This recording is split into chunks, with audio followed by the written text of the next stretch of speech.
Hey everybody, we are officially live. It's Corey Poirier back with the Blue Talks event. So excited to be here with Blue Talks and so excited to be making some magic happen. And so excited to have a co-host with me today that I haven't had co-hosting with me yet. So it all starts today. So Laura M. Lake, am I supposed to include the M in there? I'm not sure. I don't need The to. story behind that is my husband's cousin has the exact same name. So to avoid the, awkward love letters to the wrong person, I just put the M. That kind of makes sense. I totally get that, and I totally see where that could be an issue. So, and it probably just it might even be for your husband great to kind of to say to add the M in because Nobody else. I get it totally. So, and I guess before we jump right into things and bring our first guest on, Laura, normally my co-host, like for example, Kelly's been with us numerous times, so I don't sort of have to introduce Kelly because anybody who's watched in the past has had a chance to get to know Kelly. My question would be, can you tell us a little bit about who you are and your backstory just before we start bringing our guest on?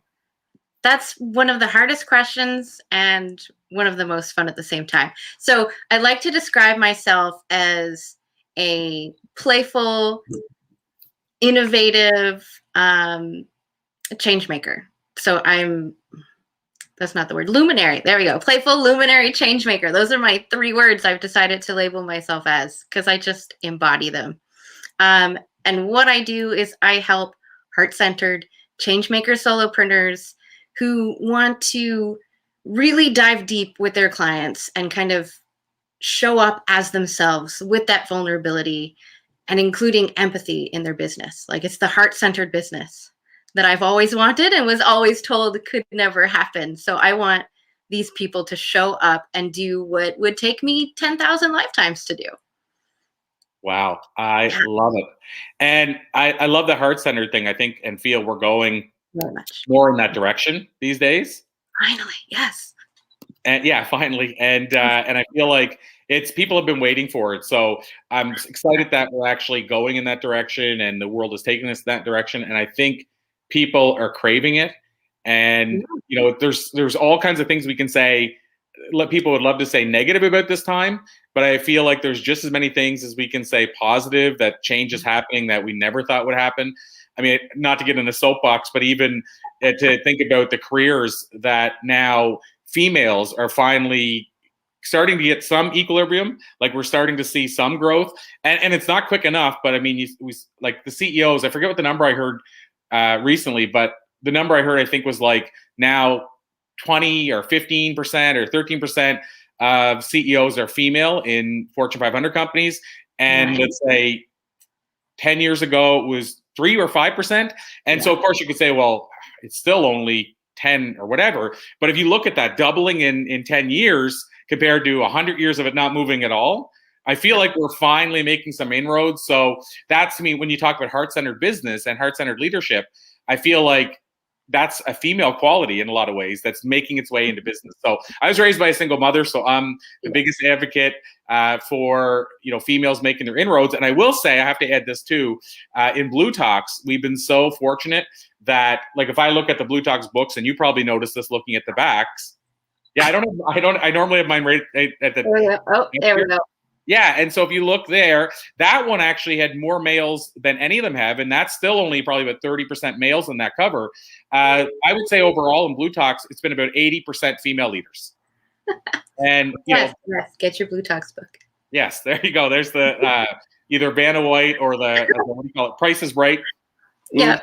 But yeah, so I mean, we've had, like I say, it's like 80% females that are basically making Blue Talks happen. And so again, I don't feel that would have happened 20 years ago. And I've been in this business for over 20, and 20 years ago, I feel like it would have been 80% or 90% males. So I just want to point that out, where when you talk about heart center, we're moving in the right direction. So that's my soapbox. We're here today with Blue Talks. And if you want to know more about Blue Talks, the easiest path is bluetalks.com. And Laura just showed you the book. We're putting up book number 4. Actually, our next guest is book number 4. We're putting up number 4. It's early next week is when we're starting the pre-order launch. And so if it wasn't for this event this week, it would probably be this week. But we're that close now to book number 4. And then we'll be working on book 5 right away. So it is this ongoing series. Outside of that, with Blue Talks, we have the YouTube channel. We're on a bunch of different networks with the videos, so the live talks. And we're here, of course, for the virtual event, and we have the podcast. So lots of cool stuff happening with Blue Talks. So feel free to check all that out at bluetalks.com. Tongue twister today. And then the only other thing I'll say, and then I want to bring our guest right on, is if you haven't checked out, because I've been doing a little seeding on this, I've been dropping it a little bit here throughout the week, but we also launched the Influencer Vault in the last 3 weeks, 2.5 weeks. Laura, you've become a member of the Influencer Vault. And I don't know if you've reached out regarding the magazine columns or articles yet, but I'm already in the magazine. Which one? The Life Coach Journal? Yes. And my first article comes out in a couple days. So. Oh, so cool. Are you in the, well, there's 2 other magazine writing opportunities if you decide you want to take on more. But I only say that, bring that up because it's been super cool to start connecting with people and watch people rise. And between the 3 magazines we have opportunities on, I think we have now, I want to say 45 people writing for those 3 magazines. Nice. So big things happening. So yeah, so we launched the Influencer Vault, and that's essentially my way to help influencers that would become influencers tomorrow become influencers today. I want to up level. I want to help people get more platforms, more opportunities, and then also allow them to ask questions of the biggest thought leaders really of our time. So in the next, and you probably saw the schedule, but in the next couple of months, we have Bob Proctor, Les Brown, Stedman Graham, JJ Virgin, so to be able to ask questions of some of these thought leaders, I'm already excited. So having said all that, I just wanted to put that out there too. Influencer Vault has launched recently. Blue Talks, you can go to bluetalks.com. And without further ado, and on that note, let's bring on our first guest for the day, Olesija. And I am super excited to have you here today. And where we usually start, just so you know, is we usually get the guests to introduce themselves. And the reason we do that is because I found the old school way of doing is to kind of read the bio. And I always felt inauthentic if you read the bio and you're stumbling over words and you're trying to remember this or that. So I felt that since we're going to dive into questions anyway about you and your life, I just thought, why don't we get you at the guest to introduce yourself? So welcome. And can you tell us just a little bit about yourself? Hi, and great to meet you, and it is my absolute pleasure to be here today. Well, if you have read my bio, then I wouldn't share my bio details with you, because it would take quite some time to go through all of the different things. I think I would just share that I'm really on a mission to inspire people to act, to really maximize their potential, to realize what they are capable of, and then really to put it into work. And I'm doing this with individuals through coaching, through books, through writing, but also in the context of the organizations, because I really believe that we need to bring more humanity to business, so that people would be really operating in their zone of genius, really following their passion and realizing their potential and uplifting the company and in the world around us. Wow. So there's so much to unpack there and so many directions to go. And I wanted to certainly talk to you about the writing part. I mean, that's like this week with Amplify Your Message, we definitely try to give people that are listening advice to who maybe they want to become a writer, maybe they want to become a podcaster, maybe they want to be interviewed more. So we try to give them advice. So we'll definitely jump in there. Laura, I want to make sure I give equal time. So before I jump right in, because I can get passionate, I wanted to see, do you have any questions right off the top that you wanted to jump into first? Oh, I did. I was looking at some of your work last night, and I was like, oh my God, this lady gets me. Because you're all about that heart-centered business that I love so much. But the other side of that is understanding who you are as a person and bringing the value of what that is to your skill set. And you talked about that through personal branding. And I just wanted to know, like, where did that belief come from? I think that all of the things that happen in our life happening for a certain reason. And I've been in business for over 15 years, and my career was really like a roller coaster. By age 25, I had everything I could possibly dream of, but then during the life crisis, I lost everything, pretty much going from above to down below zero. And I was really forced to start to reinvent and analyze myself. So when you lose everything, what is still left behind, and what we can start to building upon.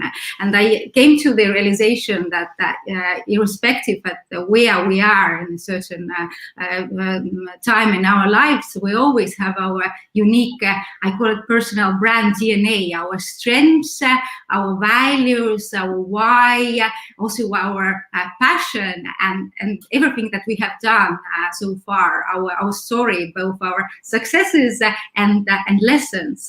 But I see that quite often we just don't realize that we have such busy lives that we never really stop to ask the most important question: who am I? And what do I really, really want? What will bring sparkle into my eyes? What will make my heart sing? And only then start to thinking, how can I make a business or a living out of that? Because this is the most important equation. And then once you have realized that, you really become unstoppable, and you can really do whatever you want to do, whatever you enjoy doing, and then things just start happening. I love that. And I love that you, as Corey and I were talking about, you actually recognize that vulnerability of being in that dark place. And as a speaker, we talk about where we were, what happened, that struggle. That's the vulnerability. And that's also the powerful piece. Like, I love that you recognize that and help people realize it in themselves. I see it as a kind of paradox, because we as people want other people to like us. And so we act in a way that we expect them to like us. But in reality, people can relate to us once we are ourselves. And in order to really be authentic, we have to own ourselves and our story with all of the light sides and also the dark sides. Yeah, it's so true. And yeah, I wanted to ask you on the branding side. I mentioned I want to talk about the writing, but I want to even jump into the branding side a bit, because it's not something we talk about at this event often. We've had people in the past. I remember we had Hannah Fritz, who's really focused around branding, but it's few and far between. And so when we start talking about branding and the fact that you are a brand, and as you said, it's all you had left. And I love that, because I didn't know where you were going with that. And John Lee Dumas, a friend of the show here with Entrepreneurs on Fire, he used to ask this question. His last question used to be, if you had $500, if I gave you $500 on a laptop and dropped you down in a place where you didn't know a soul, how would you rebuild your business? And, so at the end of the day, you have the laptop, you have $500, but what else do you have? And the only thing you have is brand you, like the brand that you are. And then, of course, the strategy you decide to use to build that back up. But at the end of the day, it's still your brand that's going to come first, because we're all a brand now. And so I guess my question out of that is, when you started identifying the fact that all you had to work with was your brand, what did you kind of analyze, like in terms of what traits or what things did you see around your brand? Because I think people struggle with what really is branding and what is my brand. And so, for instance, do you look at your brand as the image you have, the clothes you wear, the words you say, the business, how you present your business? Like, is branding all of that for you, or is it only one of those things? I just love to get inside your mind around branding. I think that there are a lot of misconceptions about branding, and so many misconceptions about personal branding, because majority of people think that it's just about, the packaging, the message that you put out there, the sales funnels that you are building. It's about bragging and nothing authentic in that.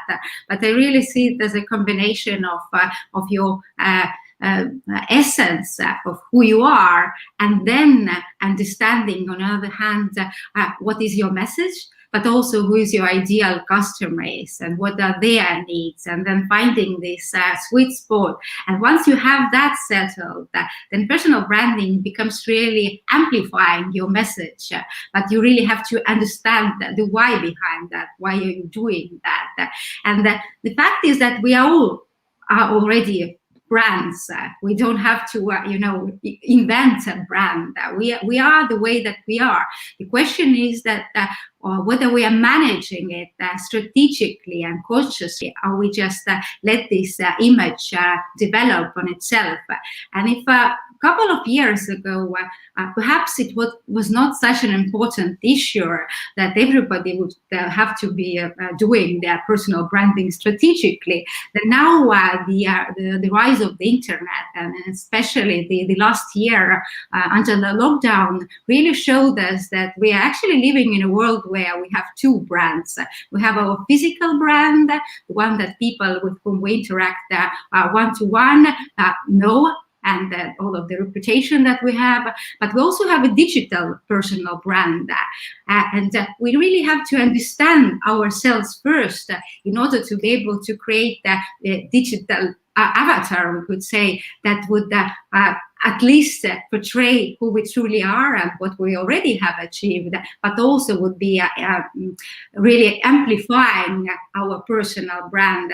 And digital space is giving us tremendous opportunities, tremendous free opportunities to really share our message. But at the same time, for people who are perhaps not so digitally savvy or not really conscious about personal branding, it is also creating so many threats, because nowadays, if you are not online, you actually don't exist for many customers. And I think that this trend will continue in any way.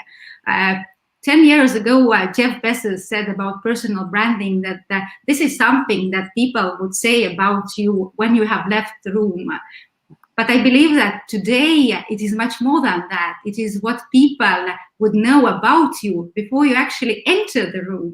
And it will determine whether you will have an opportunity to enter that room, to sit at that table or not. Wow.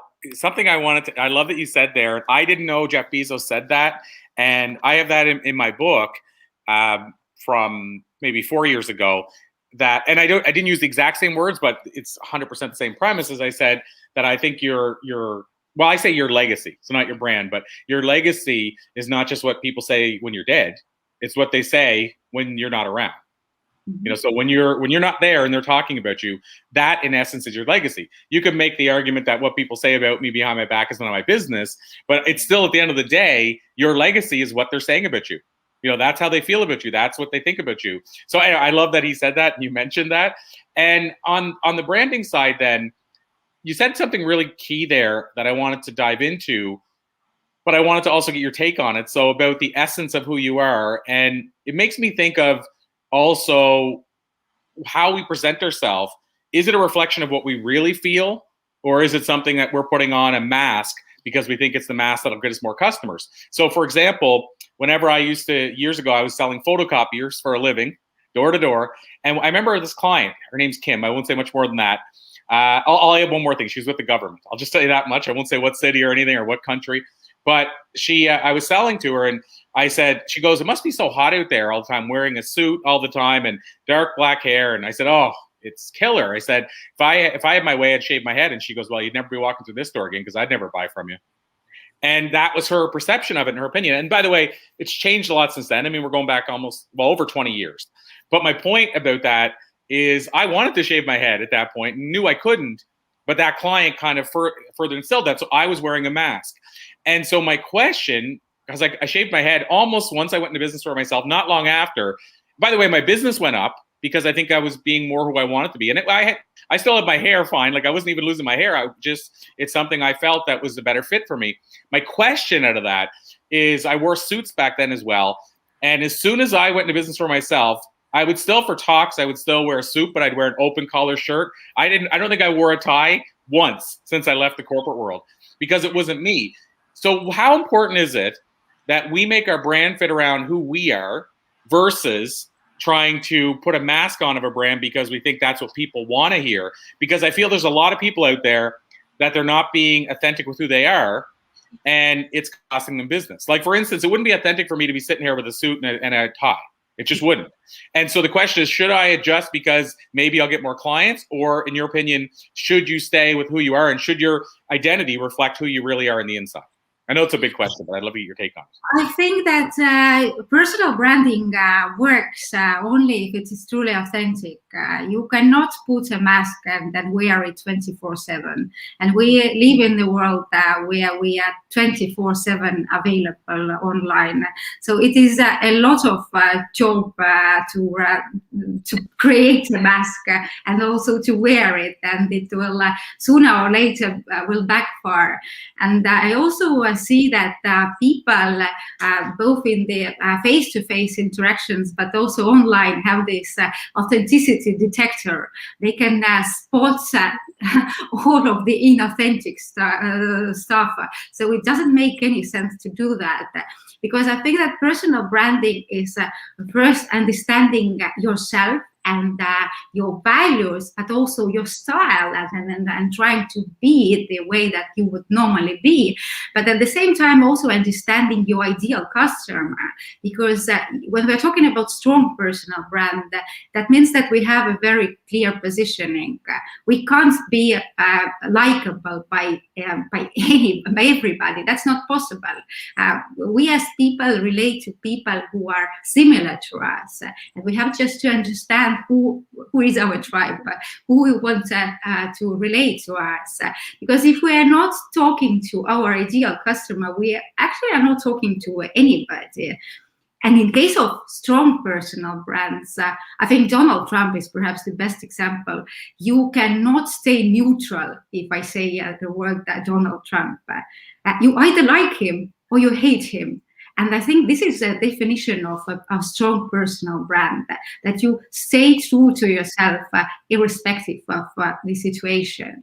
And it is up to every person, so we can decide how much of our personality we want to put into our personal brand, especially if we're talking in the business context, because there is also important to think about the balance, because if you show perhaps too much of personality and too much of the vulnerability, it will start to affect your professionalism.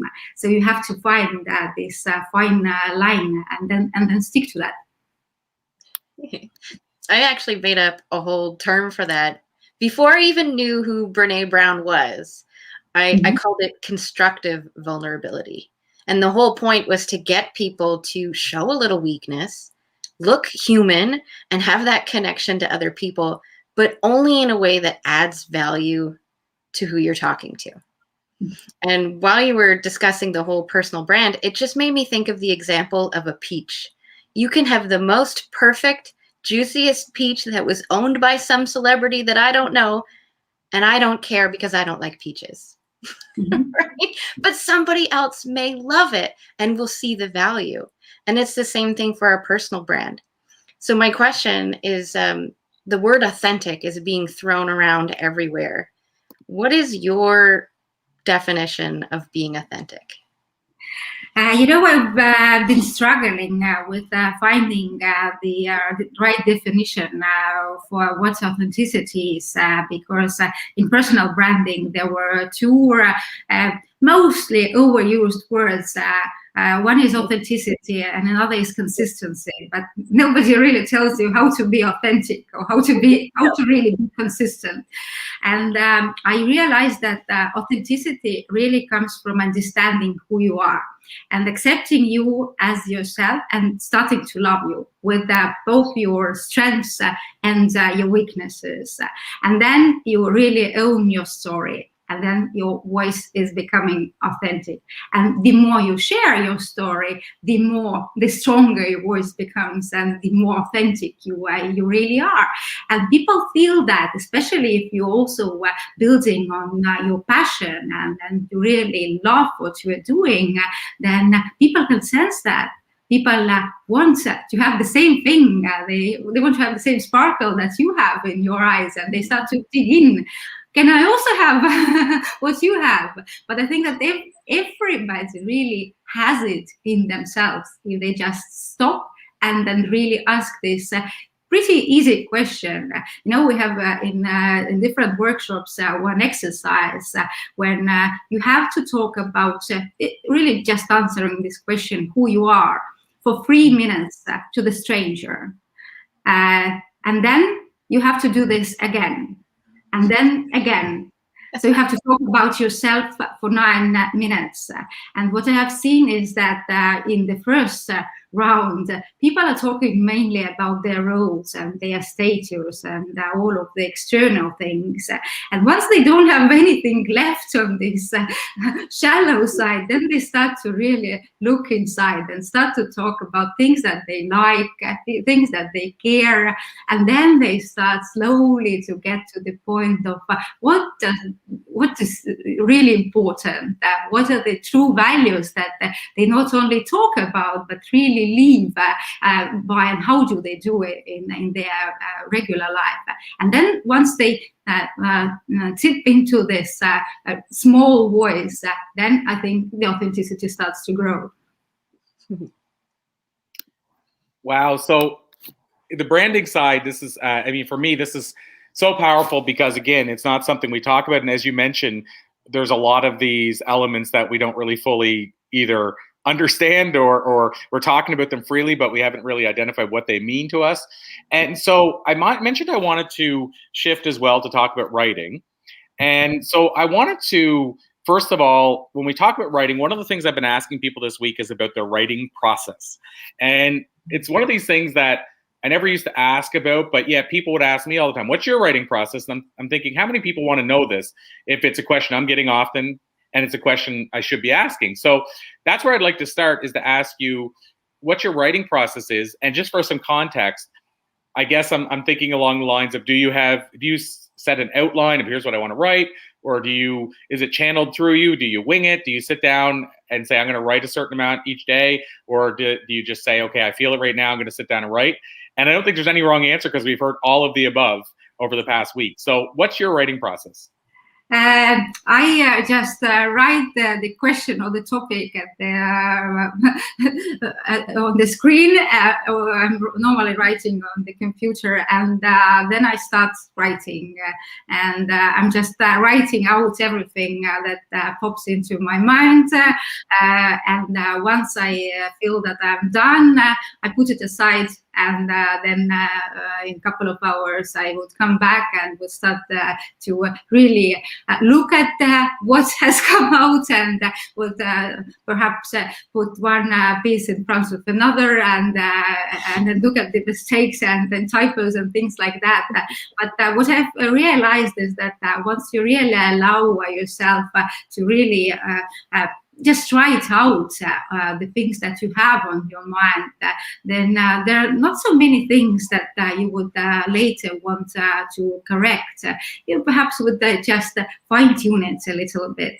And if we're talking about writing, then I think that the biggest challenge and the reason why so many people want to write a book at some point is that they think that they can't write.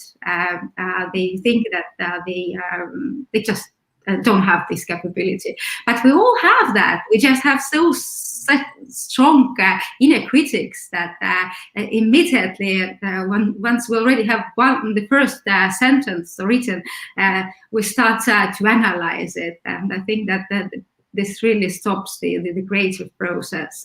So yeah, I think that shut your critic for some time, and then let him come back once you've done. I really like that, and yeah, it's really intriguing to me. This goes back to, I think, branding and how we need to know the essence of what our brand is. I also feel we need to know the essence of our writing style and what process is going to work for us. Because, for me, I try to, or what I do is I basically lose myself in the story. And so that allows me to get away from the critic, because now I'm immersed in the story that is coming to life, just like when I'm watching a movie or what have you.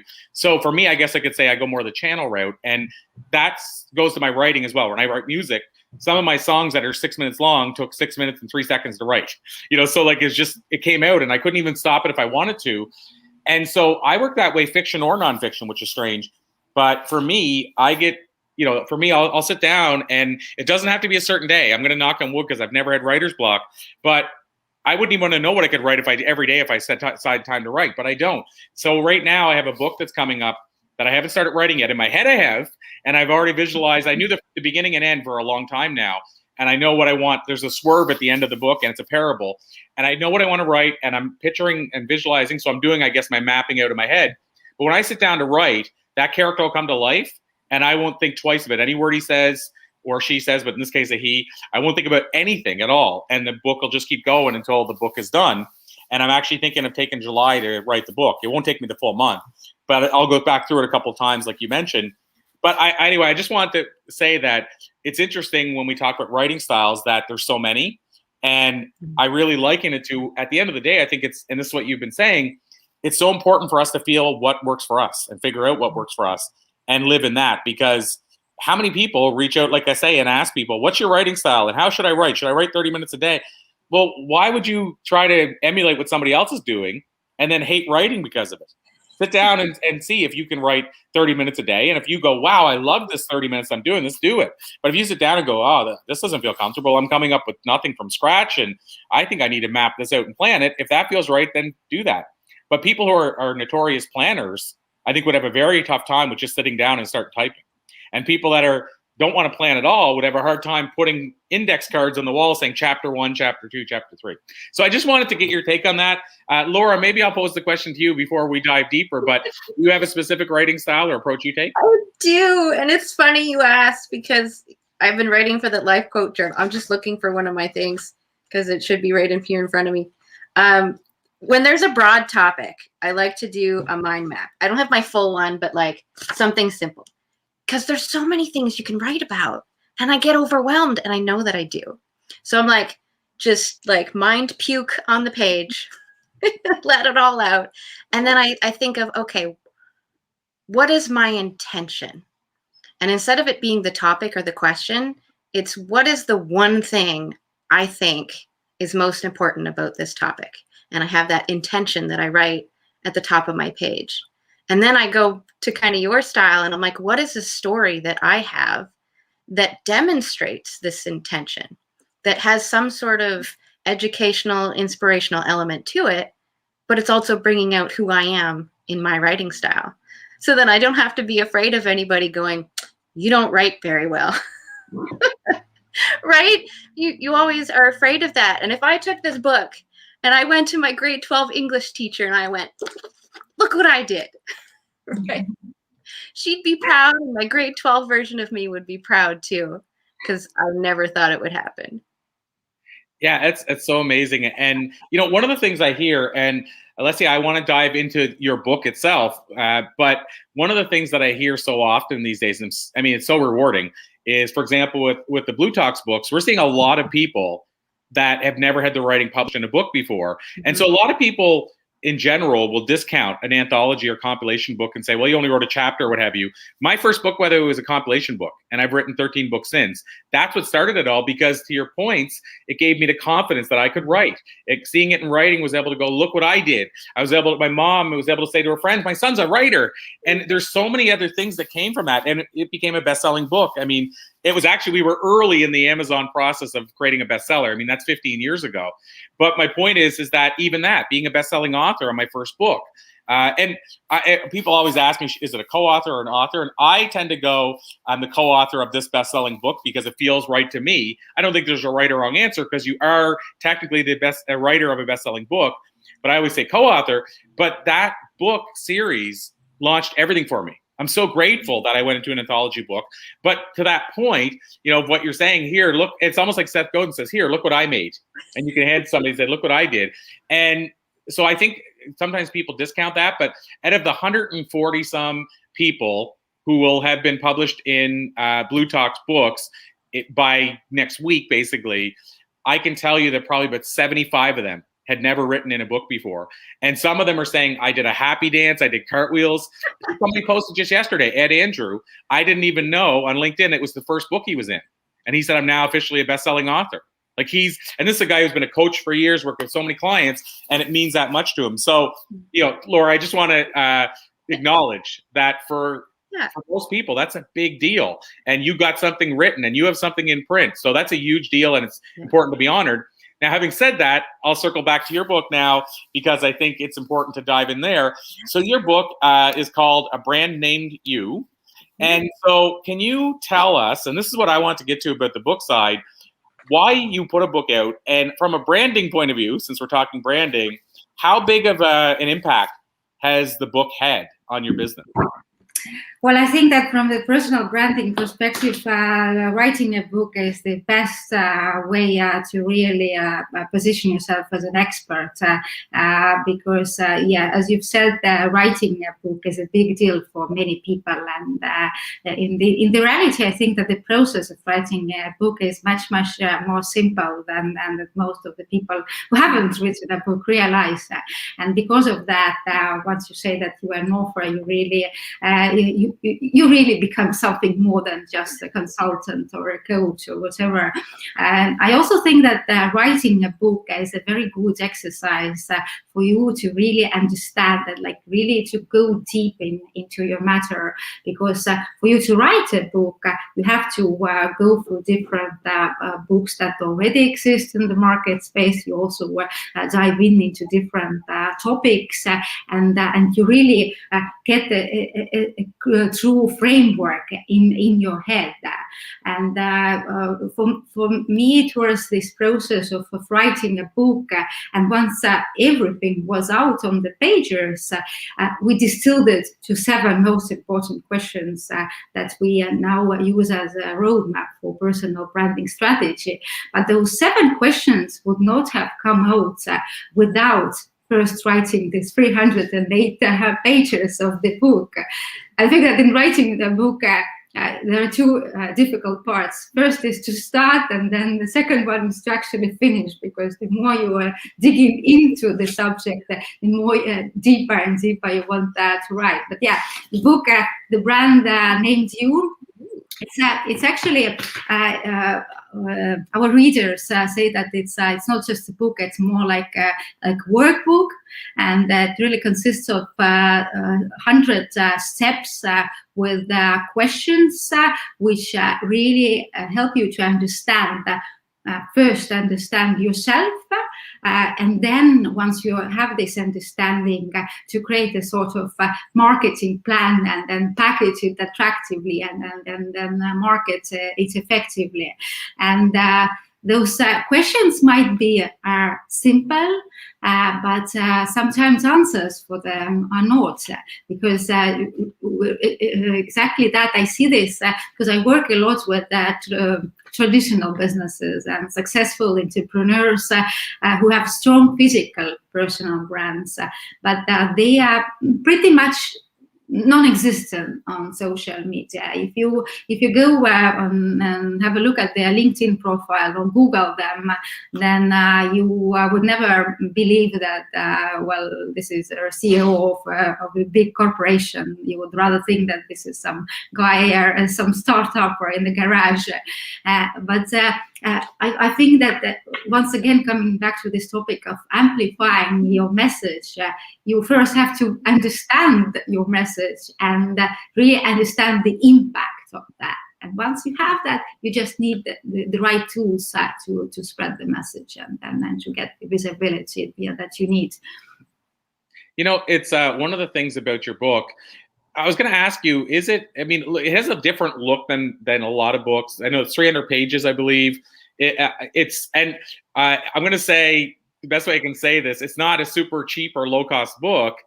Was that intentional, and was that scary? Because, this day and age, there's this common belief that a book should be X amount of dollars, $20 or whatever people said on it in their mind. And it's hard for us to break past that. And your book is a little more than that. And so I'm wondering, was that intentional, and what has the response been from that? Well, I think that this is like your roadmap. So you first write out your personal brand, and then it stays with you for years. And that was instead intentional to have it in hardcover. Otherwise, after you would finish the book, it would just fall apart. And yeah, that was intentional. But printing hardcover books is quite expensive. And there were a lot of things about this book that just fall into place, because at the moment we have both of me and my co-author on the cover of this book, and now people who have a look at that, they think that this is the right cover. It just has to be that way. But in reality, when we started to write that book, we didn't really think about putting ourselves on the cover of the book. We just wanted to go, with this very safe and boring cover. But my husband, who is also a marketer, said that, come on, you cannot write a book about personal branding and about stepping on stage and sharing your message, and then trying to hide behind a safe cover that perhaps majority would neither like nor dislike. And for like literally 2 weeks, we couldn't sleep and we were trying to find the courage to step out of our comfort zone and to really put ourselves out there. But I think that that was the best thing that we could do to really live the way that we want other people to live, and be present with their message, and really sharing their message. And it's also, there was actually a very interesting side effect to this cover, because there are two ladies standing there, and the cover of the book attracts a lot of women. And if men are taking this as a practical tool, which is actually, it is meant to be a practical tool, women find this as an inspiration for them to actually start doing what they want to do, and really following their passion. So we kind of ended up being messengers of woman power, which is kind of cool. Absolutely. Well, I asked you about that, and my intention is to order myself a copy today. So I just wanted to ask you if it was all intentional. And I guess the other thing I wanted to ask you, I have a question I like to ask every guest as we bring things to a close, and then I want to hand it over to Laura to give her a last question as well. But it's my time machine question. So you can see we traveled quite a distance here. So I'm going to bring us back to the future with a time machine question and ask you, if you could jump into a time machine, go back and talk to a younger version of yourself and give her a piece of life advice based on what you've learned in the years since, what do you think you might tell a younger version of you? I would tell her not to try to be perfect, but to just be yourself and accept yourself just the way that you are. Because I call myself a recovering perfectionist, and I've been a perfectionist for quite a long time, and that actually created a cage for myself, because I wanted to just share the successes and then show the best part of me. But in the reality, I was not really accepting me the way that I am, and I was really limiting my power. And this is one of the topics that this is actually the topic that I'm writing about in Blue Talk's book, that we really have to give love wings. And what I mean by that is that we have to give love to ourselves, love to people around us, and then also to give love to the passion in business. And then we can really spread the wings and fly, and also inspire other people to do exactly the same in their lives. Love it. And so, Laura, I promised I'd hand it over to you, and I'll give you a hint. Let's see, that the last question is just going to be, how can we connect with you and learn more? But Laura, I want to at least give you the last word here. Good. Okay, so I do have a question. I want to know what 3 words you would describe yourself as that was you when you were younger, but is at a deeper level now that you're older and you can see that pattern of growth. So what are 3 words that would describe you? 3 words. I have 2 sets. I've been thinking for this for quite some time. I think that I really strive to be a passionate learner and professional in everything that I'm doing. And I think that all of those things were also when I was younger, but they really are, this, there is a saying that the perfect is enemy of done. And I think I've I've just made an agreement with my perfectionist to have a more productive way of working together, and it really helped me to be passionate about anything that I'm doing. And one of the things that I'm really passionate about is really learning and then sharing my understanding of the things with the rest of the people. Nice. Thank you so much. Love it. And so there's never enough time, so I'm going to call it a to be continued with your permission. But I just want to ask you, of course, in closing, most important question is, how can people find you or connect with you, or where would you send them if they want to learn more? Well, they can get all of my details on my personal website, which is, by the way, the very important thing from the personal branding perspective, to have your virtual business cards, olesijasaue.com. I'm most active on LinkedIn, where I post a lot on the topics of personal branding and then creating your message and strategy and all of the things about that, or Instagram and Facebook as well. Amazing. Well, this has been an absolute pleasure, and I knew it would be. So like I say, with your permission, I'll call it a to be continued, and we'll look to bring you back on in the future. Maybe what I'll do as well is inside our Influencer Vault. Once I get the book in the mail, maybe I'll do a book review on the book if that's cool with you. I'm sure it is, because Yes. I'm sure I'll love it. So awesome stuff. Well, thank you so much. I so appreciate you. We'll let you run for now, but of course we'll wave the flag for all the great things you're doing. Yeah, my pleasure. It was such a pleasure to be here with you. And exactly as you said, time flies so quickly that we can continue for hours. Absolutely. Well, remind me the next time we chat, I want to talk about what you said about the fact that you went from everything going really well to losing everything, because that's another total different area. Maybe we'll even bring you onto our mindset virtual event to talk about that more, but we'll pose that in the future. But that's an area I would have loved to have gone down, but I also knew that rabbit hole would probably take us a little longer to explore. So we'll make that happen in the future. Yes, let's do that. To be continued. Absolutely. Thank you so much. We appreciate you. Awesome. So I'm going to bring our next guest right on. I'm going to just flow like that, just so we maximize everybody's time, because we have a few guests. I'll let you know too, Laura, we do have a bit of a break today because somebody had scheduled themselves twice in the calendar, and today was the time that they're not actually going to be here. So we'll get a chance to get to know Laura a little bit more then as well. Be conversation style. Yeah, absolutely. So we'll see what happens there. In the interim, Trish Bowie, so excited to have you here as well today, and welcome. Oh, Are you me? Oh, I think we can hear you. Can you talk again? Hi. Oh, there we go. Yeah. Hello, Trish. How are you doing? I'm good. Unfortunately, I'm on my phone because things didn't come up on my computer. So somebody just tried to call me. I think that's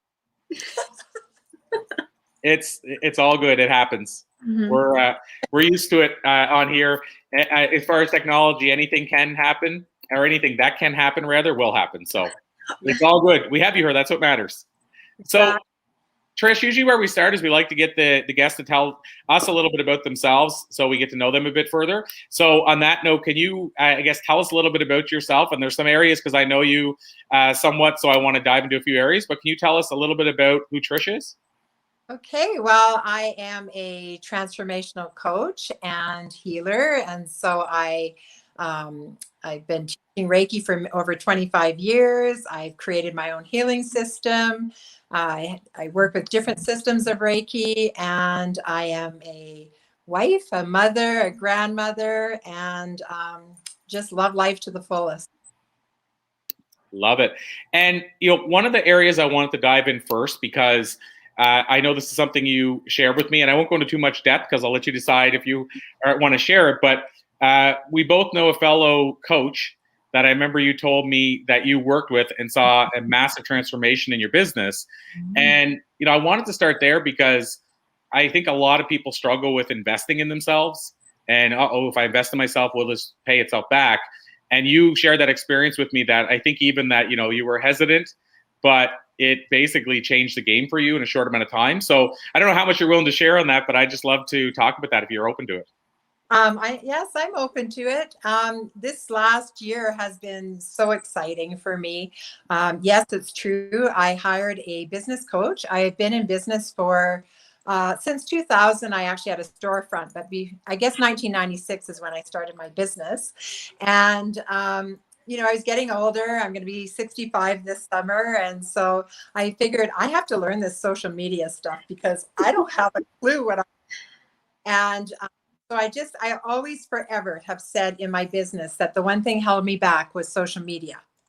And so I had heard about this lady, this person that we both know, and she was doing a 5-day challenge. And so I hopped onto that challenge. Well, my gosh, she was so energetic, so excited, so dynamic that she gave me my spark back. Just listening to her in that 5-day challenge, like, wow, like that was me. I always loved that energy. And so, I was kind of feeling tired at this point.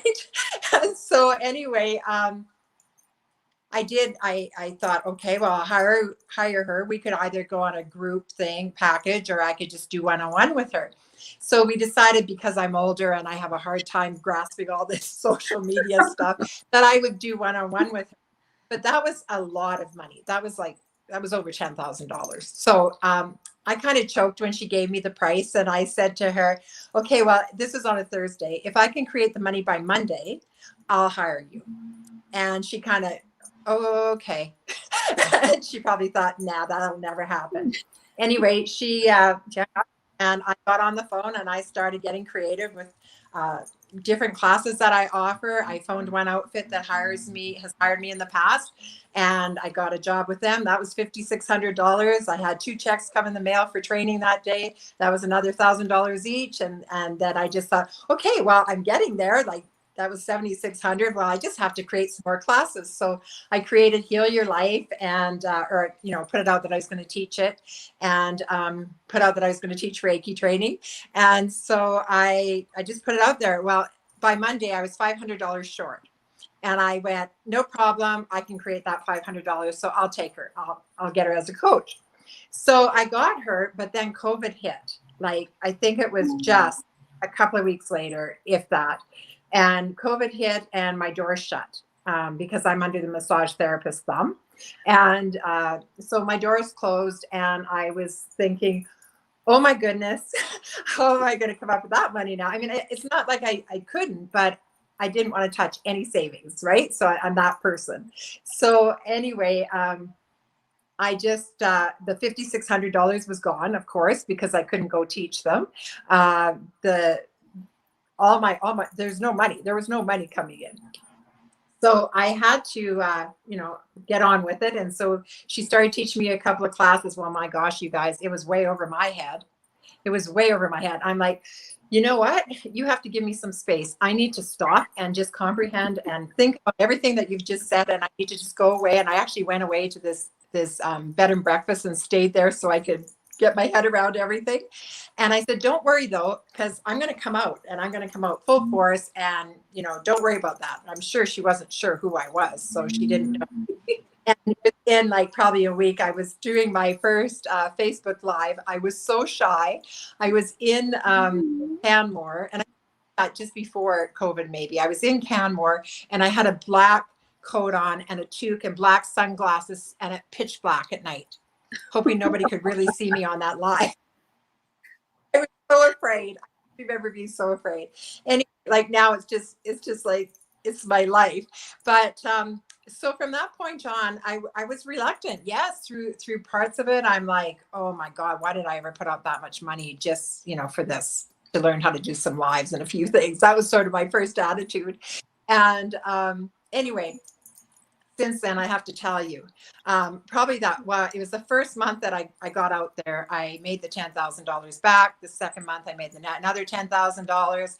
And I thought, holy crowley, this is amazing. I just have to say what I want, create it, get out there and talk a little bit. And so that my life has been that amazing life since. I can make it a slower life if I want. I can make it faster if I want. I don't focus on the dollars. It's not what it is about for me. I am very compassionate about what I do. And so, but I have to tell you, it was so crazy. I noticed it. I really noticed it, how much money was coming in. And then I had to sort of say to myself, okay, don't make it about the money. That's not who you are. And so I have pulled back a little bit.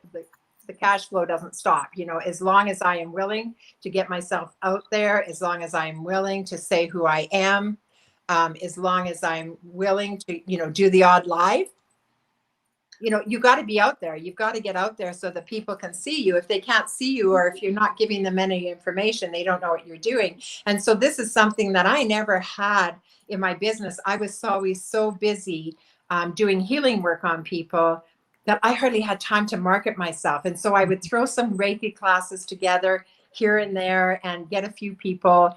And that's kind of how it went. But now it's so easy. Even if it's just 6 people, it's more people than I would have taught if I wasn't doing this social media. Wow. And one thing I want to highlight there before we dive in a different direction is the fact that you did this during COVID. Like this was a pivot for you, and your business thrived during COVID. And I think it's important to highlight that because yes, we know there's been a lot of casualties from COVID, but I don't think we're highlighting enough how many business success stories there's been. In fact, I would say a large percentage of the people that come on for these virtual events with us, their businesses transformed in one way or another since COVID. And there's a lot of them that they actually wouldn't want to go back to what it was like. And right. So I think it's just important to highlight that, Trish, because not only did you overcome that fear of spending that kind of money, and the great part is, even though it was a lot of money to spend, it was money you did say, if I can raise it, and you raised it. So it was almost like it was new money, at least, and you were able to invest it and say goodbye to it. And we had somebody, actually, it wasn't on this event. I was interviewing Greg Reed yesterday, who some people would know him. He's done a lot of Napoleon Hill Think and Grow Rich work. Like he wrote 3 from Goal with Sharon Lechter. And he said a lot of his friends describe it when you're giving money out, whether it's investing or whether it's giving out as a donation, they consider it like throwing money at a fan. Because no matter how many times they throw it out, it keeps blasting back at them. And they can't outthrow it. So, I mean, it seems like the same type of thing, right? Like you took that risk, you took a chance, and look at what it did. So it's important to highlight that, but also the fact that you did it during a pandemic. Yes, and I want to say I had very beliefs around money for a long time. I've had wealthy people around me and not wealthy people around me. And so I did have those limited beliefs because sometimes the wealthy people weren't having the best time in their life. There was a lot of stuff going on. And so I always thought, well, if I make money, then maybe that's going to happen to me. And I had really, really limited beliefs, and I've overcome all those beliefs. And then also the belief about, I don't want to be on social media too much because then my friends might think, oh, she's pushing her business again. I mean, honestly, that's what I went through in the beginning. I was really having a hard time with that. Well, now you know what? They're not supporting me. So I just I love my friends and watch me or not watch me. And you have to get over those hurdles though. And I feel like, holy smoly, I have accomplished so many hurdles this year. That's amazing. So Laura, did you, before I dive in deeper or further, did you have any questions that popped into your head from? I had a comment and then I had a question right from the beginning. As soon as you signed on, I was like, oh my God, her energy is so high. I am loving this. Feel it from here. Okay. The question that I had, thank you. I feel you. The question that I had was, you had mentioned that you had created your own healing modality, your whole healing system. What is that? What is that about? Yes. Like, tell me more. I am so excited. Many years ago, I took a healing system that opened my channel to 352 symbols, and it was super powerful. And so while I was going through this surgery stuff, and just before that, I had the first level for years called Divine Compassion, and I wanted a healing system that wasn't intimidating. I grew up religious, and so when I took Reiki, I had some different religions come to me, and they weren't too sure about this Reiki stuff. Now you have to realize that was back in 1996, so it was pretty hush hush back then, and so they I just felt like I want to heal everybody. I want to help everybody, and I don't want people not to come and see me because they're religious. And so I didn't want their limited beliefs to kick in. So I prayed. I prayed one day and said, please show me a way to help these people. And, maybe I need a different name than Reiki. And so I was given the name Divine Compassion. I was told to call it Divine Compassion. This is all spiritually. I channeled this information, and I was working on a client, and I was given exactly the steps of how I was to treat this client and how I was to teach my students. And so I taught that first level for years and years and years. And I also call it Grandmothers of the Earth. I've taught it lots on the reserves. And it's a beautiful, loving workshop where their channels are open to an abundance of love symbol. So, but psychics would always tell me, no, you're going to have your own system. I said, I do. And they're like, no, it's bigger than that. It's bigger than that. And so, I went through years of like, how can it be bigger? I don't understand. Like, what am I supposed to be doing? But no, nothing came through. Thank God for COVID, because I had to stop and think, and breathe. I got to breathe again. And I was able to channel the second level.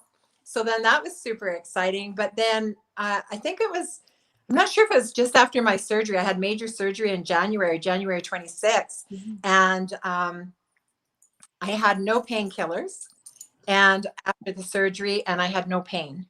And I was doing Karuna Reiki, which is a higher system, higher than the Usui system. And I also was doing my own system. And it blew me away. I was feeling energy I had never felt before when I added my system in there. And so I thought, this is it. And I was shown, I've been doing this treatment for years where I can treat a person and take them through their life, really, whatever's keeping them stuck in this moment. I found out I could do it on the phone during COVID. So just before COVID again, like divine intervention. And so then that's super exciting. And I've had people seeing psychologists, psychiatrists for like many years, and one treatment has changed their life. Yeah. So I know it's powerful. And I was guided finally of how to teach my students this system and so they can now offer that particular treatment as well. So yeah, you have to be a Usui level 3 in order to even take it, because it's so powerful to be have your channel symbols. Well, thank you. Like, I love all that stuff. I may not know exactly how to do like the Reiki side of things, the spiritual, energetic side, but like I love working with the physical body, because I went through PTSD twice and depression multiple times, anxiety. Like, this is why I'm a mental health coach. But I love hearing all the many sides of how healing is not just one answer or 2 answers or 3 answers. It's a culmination of so many different methods that feel good for us. Yeah. And then we choose how to move forward with it. Love that. Thank you. Well, on that note, we've had guests on this week, and we've talked about different modalities or different practices. And I love the fact that a lot of the people we've talked to about that in general have said, you need to figure out what works well for you, because there are different modalities. And, some people have said, like, I like actually mixing them, like I might, for example, get meditation on Tuesday, might get massage on Tuesday, and I might meditate on Thursday. And then Saturday I might get Reiki, and so I like that it seems like there's a lot more collaboration and openness than and I know we're working toward it, but then there is in the medical world versus holistic health. Like, it still seems like there's a lot of work to go there, but I like in the holistic world, for the most part, most people don't say, well, the only one that'll ever work for you is this. Oh, no. It's interesting that you say that, Corey, because as a massage therapist, we had to constantly be taking different courses. So I took courses every year for 25 years, and I was always in my portfolio. Reiki is something I always go back to. And, you could be a level 2 practitioner, and maybe that's what you experience, having Reiki from a level 2 practitioner. And maybe it wasn't an experience at all, or maybe it was kind of nice, but nothing profound. And so that's where I have to be a bit careful when I'm teaching, because I think all my students think they're going to end up like me overnight. And I'm like, no, it took me years to and so it's kind of interesting though, but it definitely was what changed my path. It was the thing that helped me to heal my life. And all the modalities I've taken, and I've taken so many, I can't even express how many. It is Reiki that I always go back to. And you know what? It's simple. And when I say Reiki, I'm talking my system now, which is Divine Compassion. But it is all that same sort of energy. And to me, it's just Reiki is energy from the divine, and as well as the system I use. Amazing. Well, and it's interesting. We talked this week quite a bit about synchronicity and how there's, I think, less coincidence than there is synchronicity. And it probably depends on how you define the word. But it feels like, well, James Redfield of Celestine would say meaningful coincidence. That way we can merge the two. But there seems to be a lot of meaningful coincidences that happen. And one of the ones that happened in my life around with Trish, and was, I think, our first call or second call, but I think it was our first. And we're doing our first call. And my girlfriend is over on the other side of the table working away. And she said, I heard you say the name Trish. And she could hear the voice, because I think we were doing probably a Zoom or something. And she said, what's Trish's last name? Where does she live? Anyway, long story short, my girlfriend's a Reiki master, and she knows Trish through that world. And she hears her talking, recognized her voice, and then I think she even came around and talked to you, I think on camera or something. But anyway, it's this, synchronicities, right? Like, what are the odds you would be talking to somebody?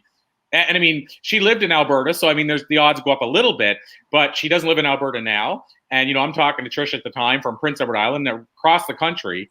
And the odds that my girlfriend would have known her and worked with her and everything. So anyway, I just wanted to throw that out there, because this week I've been talking about synchronicities, and there's another one for you. Yeah, and I really have had that through my life, synchronicities, and it's so amazing. And that was so cool. I'm like, Shelly, I've been wondering what's happened to you all these years. And there she was. Yeah, it's so wild. And Trish, one of the things I was going to ask you before we continue down this path is, we talked about the coach earlier, and it's because a lot of people don't know, behind the scenes I'm doing a lot of juggling as we're doing this, because I'm answering questions, I'm doing different things behind the scenes. But I asked that coach if we could say her name, because I think if we talk about somebody made a difference, then it makes sense to give them a shout out if we can. So I want to ask her. She said she's okay with it, and I told her the context of it. Are you okay with us saying who it is, so people know about the work to do with you? Rosalind Fung. And did you know that, Laura? Because you like. Oh, I already knew. Energetic and then magnetism. Oh yeah, no, I know who you're talking about.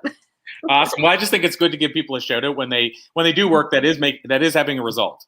And your Facebook. So yeah, I was going to say she's been really, and it's so amazing. The day I actually signed up with her and we were talking on my first day with her, I knew we were going to help each other, and so she's been my coach and I've been her coach. And I'll just put this out there for people to learn from this.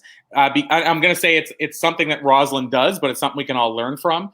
And, Rosalind, she gave me, the influencer vault I mentioned that we have, if you go to the bottom, you'll see a quote by Rosalind. And she goes, well, how come my testimonial's not in there? I want to give you a testimonial. But in her testimonial, because she's so results driven, because she's helping people get results, what she did there, which is so powerful, is she said, I helped her get to $30,000 months. And that's a result, right? And so what she did for you is help you get a result. And I think that's important. But the secondary part I want to point out there is what Rosalind is really good at doing is if you support her, she does the full circle. Like most of her clients, she'll say, oh, I'm also their client too. Yeah. Yeah. And I think that's something we can all learn from, because there's so many people that go out and try to find all these clients, but then I'll give you an example, but I'll just use a weird example, but they go out and find a client that's spending money with them, let's say that does computer repair and stuff like that, and that's their business, and they don't buy their computers from them. They go buy it from somebody else. Oh. And so be like, a great example would be like if Rosalind coached you and you invested money in her, and then she would even after it started getting Reiki a year later, and she doesn't go to you. Right. She goes to somebody else. Like, you could understand if she already had a close friend that was doing Reiki, that's different. But there's a lot of people that will go, I need to find somebody that does Reiki for me. Meanwhile, they have a client that's invested in them 5 times. And so I want to just point out that Rosalind does that. And I think that's really, at the end of the day, that's what business should be. If somebody's supporting you, if you can support them back, why wouldn't you want it? She has been an amazing connector. That's one thing I have said about Rosalind since day 2. It's like, she is an amazing connector. She will connect people together. And I mean, look at us all. We're all connected as a result of Rosalind. Yeah, 100%. Absolutely. And I can, and in fact, I think originally we were connected, like you and I were connected, as you're saying, through Rosalind. Laura and I have known each other before I knew Rosalind, but still there's a connection. Like, Laura knows who Rosalind is, and Trish, you and I were connected through her. So yeah, she is, I would call her a super connector for sure. Yeah. And so I guess then I mentioned I want to go further down the other path, but I did want to give her a shout out. The other thing I wanted to ask you about, you wrote for the latest Blue Talks book, which is literally, it's right upon us right now, book 4. I wanted to ask you, I don't know if you heard me asking this earlier, but I've been asking people about their writing process. So when they write, and whatever, that doesn't have to be for the book, it could be for anything, but how they write. So do they have an outline? Do they plan it? Is it structured, or do they sit down and say, today's the day? Do they say, okay, I need to write something, so I'll just force myself to write today? Do they write 30 minutes a day? So I'd love to ask you, Trish, what is your writing process when you do write? My writing is very interesting. So first of all, years and years ago, I never thought I was a writer. And a lady wanted me to write for a Central Alberta magazine. And she wanted me to do the Reiki articles. I said, I don't write. She said, yes, you do.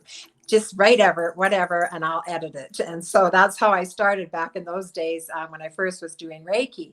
And so I probably, my first book was a few years back, and that I was a part of. And I literally went into a room, I rented a room, and I sat in that room and I wrote that evening my story. And that's how I write. I have to take myself away from everything around me, all my surroundings, because I am that person who always finds a lot to do. I've never been bored since I was a kid, but I'm always doing something. So therefore I can't stay focused, right? But if I leave my space, then I stay very focused, and I get the job done very quickly. So that is how I write. I haven't written a complete book of my own yet. I haven't published a book of my own, put it that way. But I've been in, this is the 4th book that I've been in. And I do that every time I just sit down. And now you said, I haven't written the full book yet. And I caught the word yet there. Is that something that eventually will happen, do you think? Absolutely. I've got about, I don't know how many books up here in my head already. It's just a matter of doing it. And so these books that you're putting out is fantastic. Yeah, I heard you talking to the speaker before. It's really, really great, because it gives you the opportunity, when you've never written before, to have that start and to get the feel. And that's actually why I got into the first book that I got into, which was called Modern Miracles. I got into that to find out what it was all about. And that was my first taste of being in a book and writing, and you get to learn a lot. Or Manifesting Modern Miracles. Sorry, that's the name of it. And so I did that one, and just went on to Spiritual Leaders and meditation one, and now you. Now Awesome stuff. Well, I may even, actually, when Laura and I we have an empty spot today without a speaker, I may talk a bit about compilation books, because I feel they serve a great purpose. And one of the things that a lot of people don't look at, and I try to look at this every time I've been in a compilation book. I was in one recently myself called Quitless, which I posted about not too long ago. And one of the things I always do, though, is I always try to connect with and start getting to know all the other authors too, because on both sides, there's such a wealth of resources there. There's such a connection because we're doing the same thing together, and they end up becoming a lot of times clients, or I become their client. And so I just know those relationships are going to flourish, but a lot of people don't go that extra step. And even with Blue Talks, that's why we tried to create that author group so that people could do that if they wanted to. But this last book I was in, I would say there's 30 authors in it, and I'm probably connected now with about 20 on LinkedIn that I'm actually having conversations with. And so there's a lot of benefits to being in a compilation book. It's like you said, the confidence of my work is out there now. It's getting your message out to impact the world. It's being a part of a bigger community. There's so many benefits. I actually try to mix it. Like I probably write 2 full books, and I'm actually behind now, but I probably write 2 full books, but then I always go into compilation. So I believe in it enough that I still go into anthology or compilation books. And you probably heard me say, Trish, I think you were on when I said that. It was my first, that was my first writing experience, was a compilation book, and it changed everything for me. So you're never going to hear me say that a compilation book isn't a good thing. And again, I think it's just a matter of what you do with it afterward. But I will tell you that first one I mentioned that I was in, that's going back like, I'm going to say 12 to 14 years, 15 years. And out of the 30 co-authors that were in there, at least 10 of them, I would say 5 of them I've talked to in the last 2 weeks. Wow. And that's from 12 to 15 years ago. The book was called Share Your Message with the World, put out by a guy named Tony Gambone. And he ran the Tough Talk Radio Network. And he put this book together called Share Your Message with the World. And I just yesterday, one of them, in fact, Becky Wells, I was just talking to her yesterday via Messenger, and her and I were in that book together almost 15 years ago. So again, it's what you do with the connection, and it's do you keep it alive. But yeah, I'm glad you mentioned that they do serve a purpose. And you've been in 4 now, and I'm sure it's helped you towards writing your own book because it's given you the confidence. Well, I can write this. I will ask you another question on that. What has been for you I guess in the bigger picture, the benefit of being in a co-authored book? Like, for example, even if you go back to the earlier ones, did you see people view you in a different way? There's more credibility. I'm with the Reiki practitioner that's also an author. Like, did you see those kind of benefits, or what is your benefit? Or did you just want to get your message out to people? Yeah, I just wanted to get my message out. I think I heard that it was like that people would go, oh, wow, you're an author. But I think people focus more on my energy or something. I don't know what it is. So that didn't really happen for me. But what I did think that was really great about it is, isn't it nicer to hand somebody a book instead of a business card? Yes. And Absolutely. for me, I felt that was well worth it to be able to do that. I love that you said that, because Robert Kiyosaki, I'm not sure if both of you know who I mean, or either know who I mean, but it's he wrote the book Rich Dad Poor Dad. So, really successful book series. And the Rich Dad Poor Dad, the first book in it sold 26 million copies, the last I heard. It's probably more than that now. But anyway, and he commented, this is a big takeaway here. He said, I'm not a best-selling writer, I'm a best-selling author. He said, if you saw the look of that first book, he said, people needed to polish that stuff up. Because he said, I'm not a great writer at all. But what he said was, and this is the part I'm getting to, is he said, it was the best business card I've ever made. And to your point, Trish, he said, this is my business card. This is what gets me indoors. This is what opens the doors. Now, he's one of the rare people that have actually probably made a lot of money on the front end of a book, because most people don't make the money just from the sales of the book. 26 million copies sold at probably $1 or $2 a book. He's done okay. But what he's saying is, and he's saying even aside from that, he's actually, and he probably has brought in more revenue because of the book as a business card than he has on the front end. Most of the people that use it or leverage it as a business card, it's going to exponentially go bigger. So whatever the amount is, they had a board game to teach children about finances that they sold on the back end. And the board game, I think, was $150 or $200. And so the amount of board games they sold, and of course what it's done for his brand, everything else. I mean, I wouldn't even be saying his name probably if Rich Dad Poor Dad wasn't written, because I wouldn't know who he was.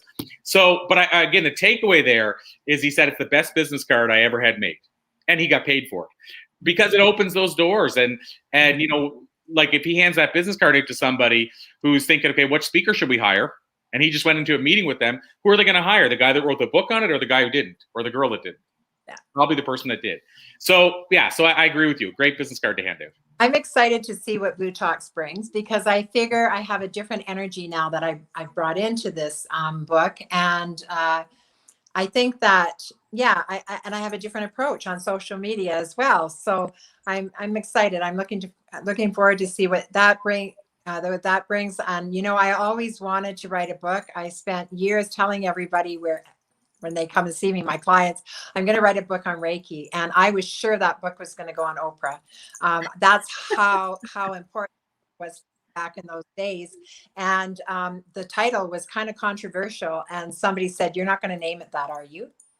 And I never wrote the book.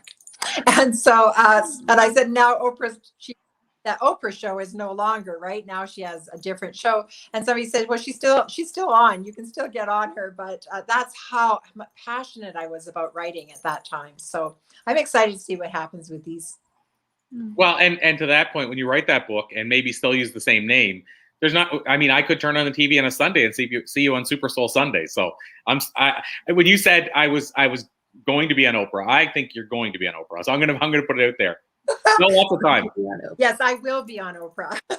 100%. So I guess then, as we start to wind down, I wanted to ask you then a little bit about that side of things. So you gave me a good segue there about, yes, I will be on Oprah, about the idea of manifesting and setting intentions. And I'd love to get your take on that. Do you, and people might not understand why I'm saying this in the middle of a conversation about books and business and what have you, but this is the secret, one of the secrets. There's multiple, but people always ask me, what's the secret to how you got to do this or that? And it could be as simple as, how did you get to sit in, insert name here, Jack Canfield's house and interview him? And I didn't have a really good answer for a long time. Like, I had the answers of how the first interview started and how I leveraged, and it's kind of full circle because Jack was one of my first interviews on the podcast that we did. But how did I get those interviews? I can tell you how I got some of them. But in the bigger picture, I actually think that the biggest secret is synchronicity. I started paying attention to synchronicities, and they were opening doors for me.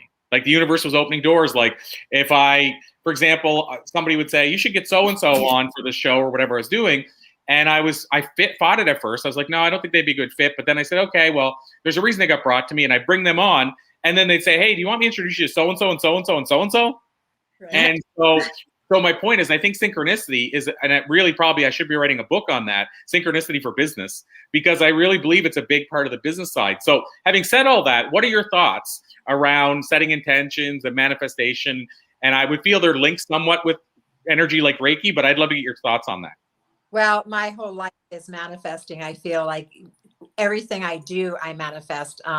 Ever since I took Reiki and started my own business, I remember saying to my girls who work for me, and we lived in a small town. I live in the country, but my business was in small town Ponoka. I think there were 6,500 people at that time, and then the same amount in the surrounding area. And I would say to my girls, we're going to sell $15,000 worth of gift certificates in December. So if you think about, a lot of those people are children and men.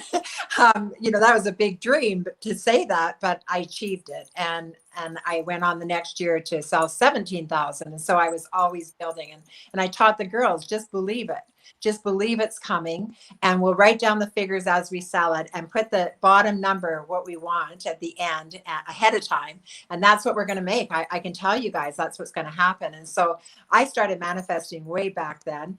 I remember I became a hypnotherapist, and the doctor that I sponsored to come into Canada to teach hypnotherapy, he stayed with us.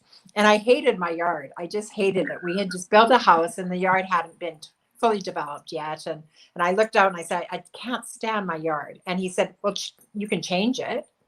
And I said, well, no, I can't, because I'm thinking, I can't get the equipment to make all this happen. I can't do it, and I didn't have the funds to do it with. I said, well, no. He says, well, imagine it. Just imagine it. And I thought, well, of course, that's what I teach people. So I went and I imagined exactly how I wanted my yard to be, and it's way better than I ever dreamed. So it happens. It doesn't matter what it is. As you know, for this, for the coaching, I manifested that. I manifest each month. Now, since then, I manifest how I want that month to look. It happens. You just have to believe, and you will achieve. Amazing. Well, and on that note, I mean, we on my other show, I think you've met Elise Rothman. I think you were were you on our Flip Your Script one? I think one time, Trish. Am I right on that? Yes. Okay, so Elise, she wanted she was traveling around with an RV, and then she decided that they came across this retreat that they wanted to buy in trying to remember where she's at in Florida. The Florida Keys. Yeah, is it the Keys, or I think it's the other place. Anyway, she says the name all the time, but I think it's not the Keys. It's another place where all the manatees are in Florida. Yeah. Anyway, wherever that place is, she has like a manatee retreat or something, and she went there, and she's openly said in the show, like, she didn't have the money to buy the building at all. They didn't have the money to buy this place, but she said to her partner, "We're going to manifest this." And he's like, "Yeah, whatever." And long story short is they basically sat with the owner, and I think they worked out some agreement with the owner. They could pay a portion down, but a lot of it after, what have you. But long story short, they now run the retreat. And she said, "We didn't have the money to buy this or get into this." Yeah, I believe it. I said to my husband the other day, Corey, I said, I'm getting ready to manifest something big here, and I have to make sure that you're on board, that you want this in your life as well if we're going to be together. And so I said, I see two visions. One, I love the fact of thinking that I'll be going to Victoria for a month out of every year and just really enjoying the water and the beauty in Victoria, BC. And I said, but my other vision is I see a lakefront property. And so, I mean, we have a beautiful property here. We're out in the country and we have an amazing view and it's gorgeous, but it's missing the lake. And so I said, I can envision this. And he said, what, like live there forever? Like, are we going to be living there? And I said, well, no, I'm not saying we have to live there forever, but I kind of see that. And I feel like I'm ready to manifest that. And so I had to kind of run it by him and make sure he's on board with it. But this is how I operate. As soon as I think of something, I tend to have that ability to create it. And so I have to be a bit careful because, you get what you wish for. I was just about to ask what one thing you wanted to wish for or try to manifest in the next little while. And you just gave me that answer. I have lots of connections out there. So we'll see. Nice. And, on that note, I mean, I feel like that's an important point as well. Be careful what you wish for, because a lot of people think it's positive or nothing, but you can also manifest negative stuff too. I mean, absolutely, Corey. I always tell my students this, when you're manifesting, be careful. For example, a female manifesting a tall, dark, handsome man. He may be abusive. He may be alcoholic. I say, be very specific when you're manifesting and you're asking what exactly you want. Like the analogy of the genies that always give you the opposite. Well, not quite the opposite, but like a tweak to what you wish for. They're like, how can I mess this up? And if I can wish in a way that genie can't mess it up, that's what the universe wants. It's that level of detail. And I think is to always have gratitude and always connect. For me, it's always connecting to the divine and to have gratitude for everything that's coming. And I feel like the more gratitude you have, the more comes. So true. And, I'll add one last thing, get your thoughts on it, Trish. Then I have one quick question I ask every guest, and then I'll let Laura ask another question as well. But what I want to ask you about around this idea of manifesting as well, I was interviewing somebody just yesterday and we talked with this, and he said, I don't believe his thinking was around thoughts become things. So he co-wrote the book with Bob Proctor, Think and Grow Rich, Thought Becomes Things. So not the Think and Grow Rich book, but a spin-off book with the Napoleon Hill Foundation. And he said that they did a bunch of research about this, and we're thinking 65,000 thoughts a day. And what he believes is it's thoughts that are acted on become things. And because what he said, if you think about it, 65,000 thoughts, most people it's negative thoughts. And so everybody's life would just be always chaos if every thought became a thing. So he believes it's the ones you act on. And of course, I think acting, we talk about manifestation, it doesn't mean necessarily that you say, I want to be a speaker, and the acting on it is that you go to a speaking class it could be the ones that you keep saying over and over and repeating, and maybe that's the action. But what are your thoughts around this? Because this is something I never heard anybody explain it like that. So it kind of, I was starting to think and say, yeah, I mean, it's true. If all thoughts became things, if it was just as simple as thoughts became things, our life would be, even if we only good thoughts, it would still be chaos because it would just never stop. So what are your thoughts on that? Yeah, we'd be worn out because my mind can go nonstop. It's a busy mind, and I'm always creative with my mind. And so, but I do believe that it's the things that we're acting on that is going to create the biggest outcome, right? And so, definitely, we're not acting on, like you say, our life would be chaotic if we were acting on every little thing that we thought. So that's why I think with my Louise Hay work, You Can Heal Your Life. She's all about affirmations, positive thought and positive affirmations. And that's why I believe we have to keep our thoughts positive, because we end up thinking negative thoughts will bring negative to your life as well. So it will bring, you don't have to have the action, just the thought can bring it. Yeah. And I feel like, just to kind of put a period on the end of that as well, when I think about it, the affirmations is a great place to go, because that's the idea with the affirmations is you're repeating it over and over. It's not just one time among those 65,000 thoughts. So like those 65,000 thoughts, I'm sure there's random ones that are never repeated.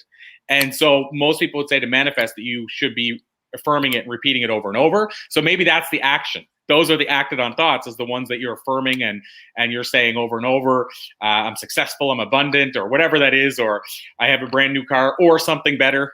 I love when people started adding that, because when The Secret came out, everybody thought it's like, I want a brand new car. Where's my brand new car? Like split second, like, I want a brand new car. How come I don't have a brand new car? And so I love when people started adding the or something better, because everybody thought it should be literal, like whatever I ask for, like I want a purple dragon in my yard. Well, manifesting doesn't work, but or something better. Maybe the something better is, we don't know why the universe gave us something that's not a purple dragon, but gets me the same outcome. So whatever it is. It works both ways, though. I think the affirmations where you repeat them, there's a place for that. But I also manifest just with the thought. And so I can just have a thought and decide to create something, and bam, it's there. I don't have to like say I want it and I want it and I want it, or I can write it down once and it's there. So I think there's, it can happen both ways. Well, it probably depends on your power to do that. Like some people maybe have a stronger power, and you might, and we don't know, you might have an unconscious part that is asking for it and saying it's going to happen, but you only have to do it once.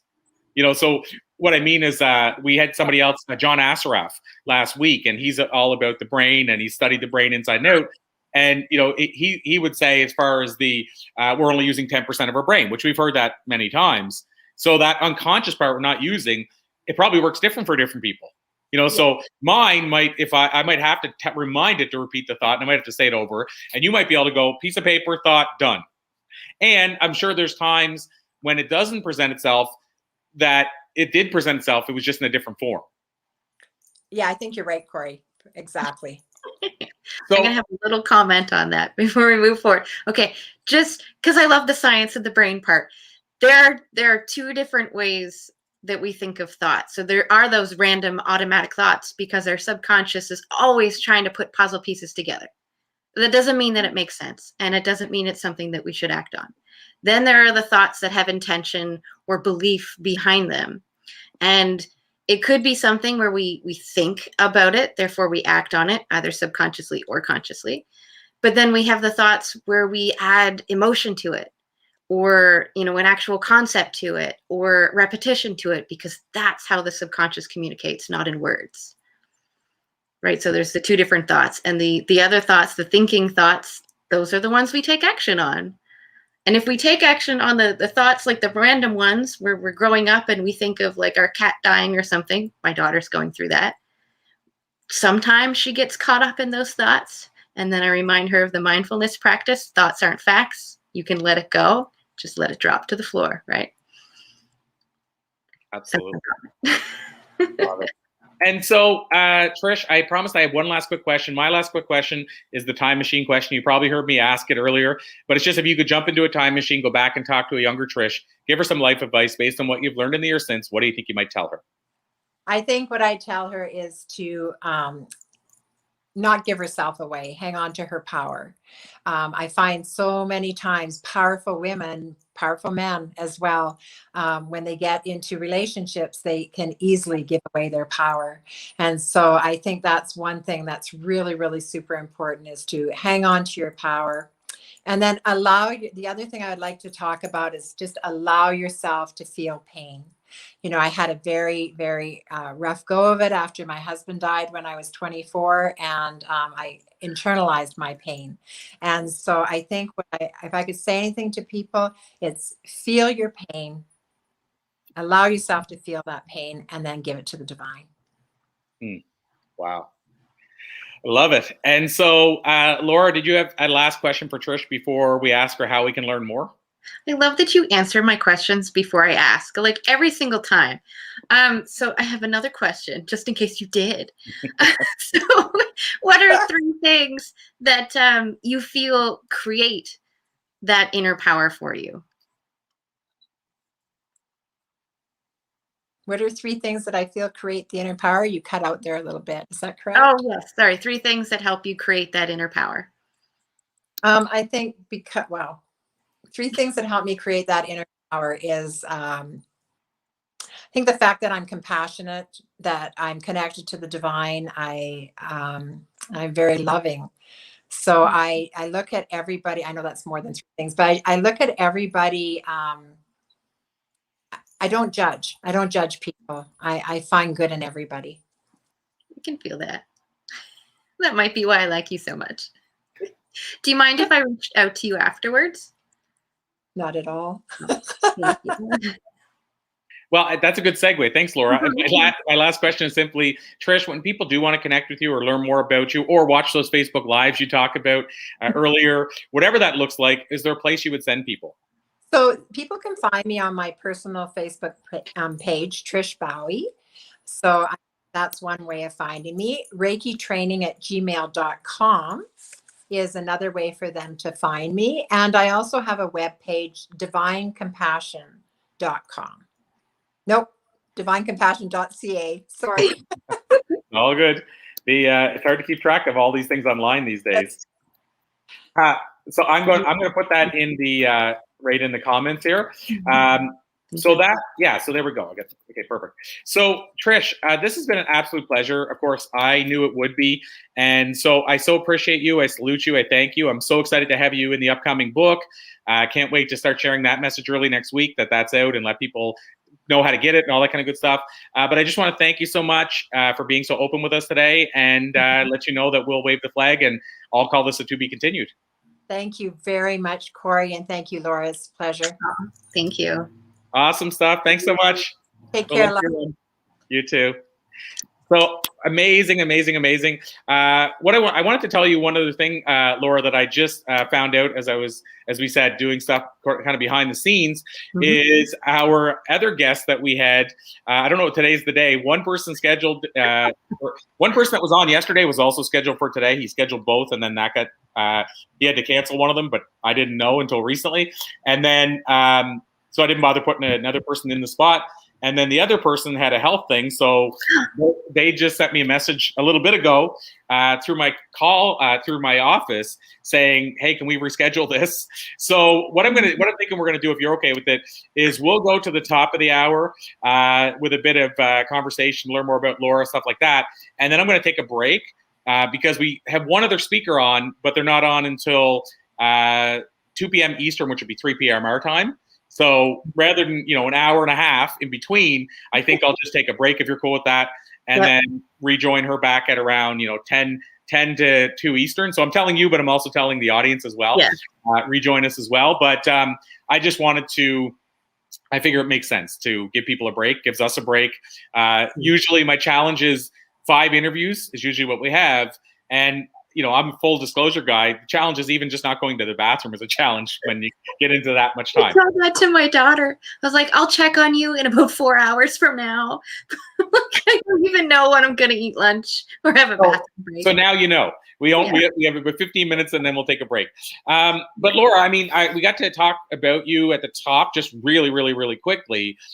So can you, and you mentioned after that about that you like to help people in the mental health side of things, and then you've had your own struggles there. So can you tell us a little bit about your work there? Because we didn't really get a chance to dive into that.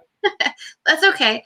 I'm all about exactly what we've been talking about all day. My favorite 3 questions are, who am I? What do I stand for? And why do I do what I do? Because to me, that is the core of who I am. And as a solopreneur, who I am is the core of what I do. So I've been asking myself those questions ever since my accident in 2011, which I wrote about.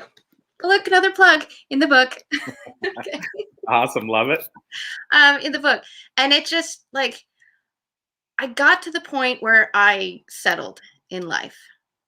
And I was in a bicycle accident where it was this close to not being around for my 17-month-old daughter. This close. And it got to the point where I couldn't perform at work. I couldn't perform at home. I couldn't, play any of my roles.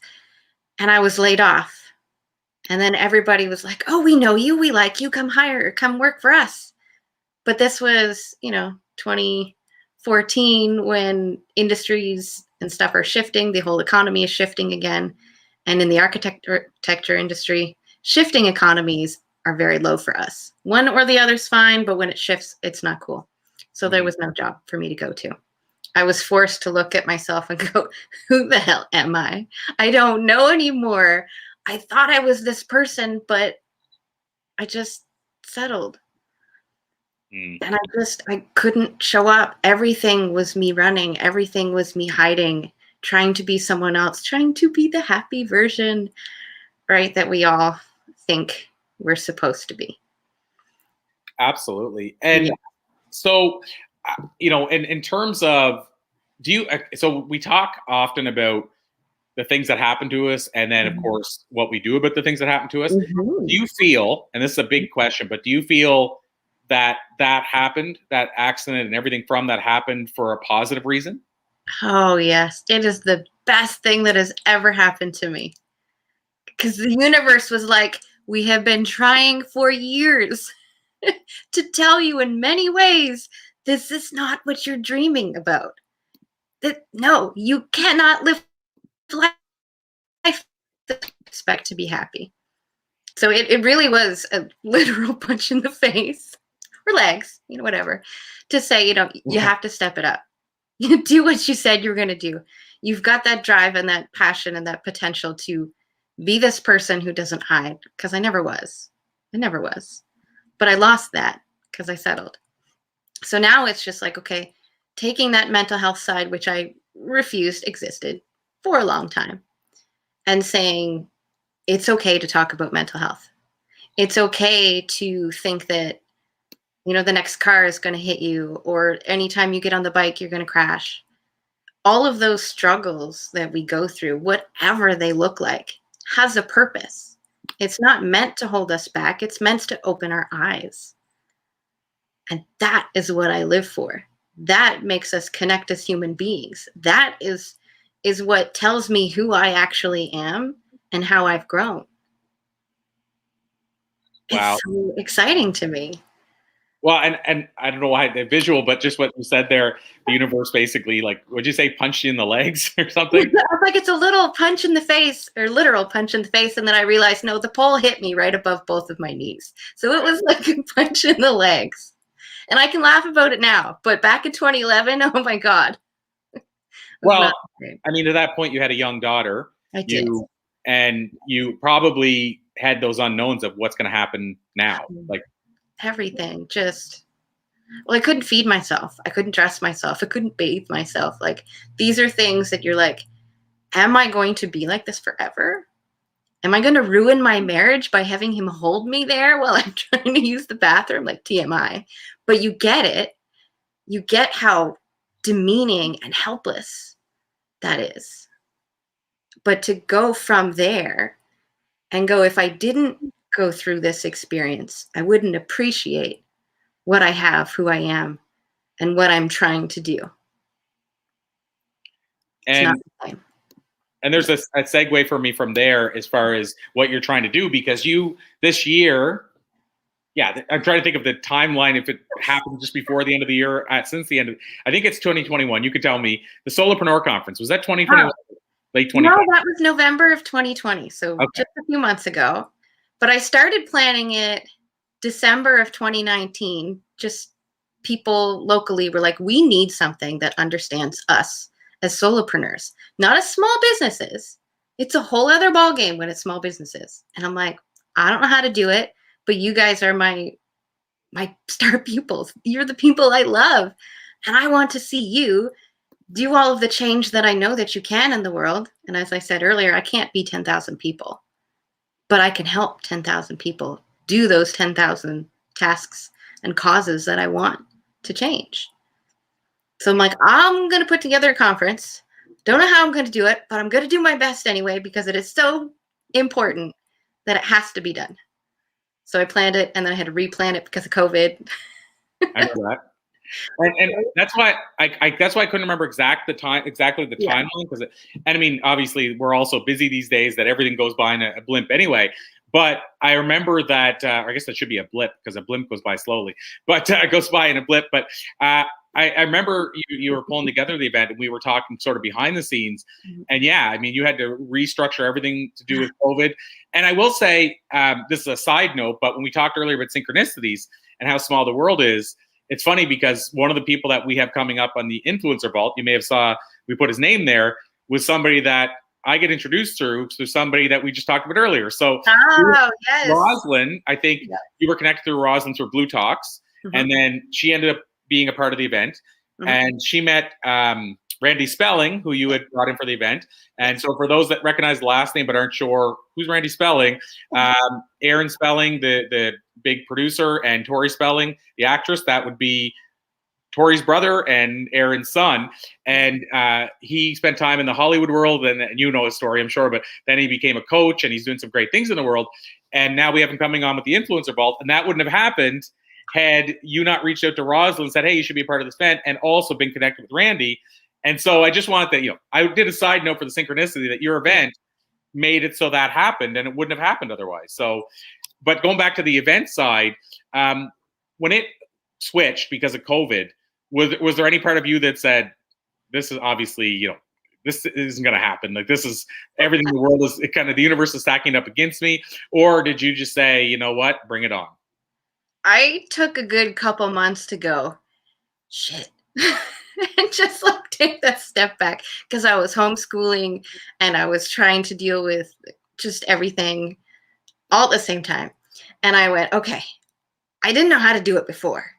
Now I don't even know how to do it 10 times as much as before, but it still has to be done. Dates can change, but I didn't want to. But in my head and in my heart, it had to happen. And it had to happen during, not necessarily the peak of COVID, but the deep feelings that we were all going through because of COVID. And I'm like, it has to help those people who are taking that step back, step forward again. Even just to go back to where they were, but they can't be slinking back. We need those people now more than ever to show up, and they're slinking back. So I'm like, have to do this conference. If I wait too late, then they're going to be too far gone. It has to happen. No ifs, buts, or ands. So did it happen on the same date? What?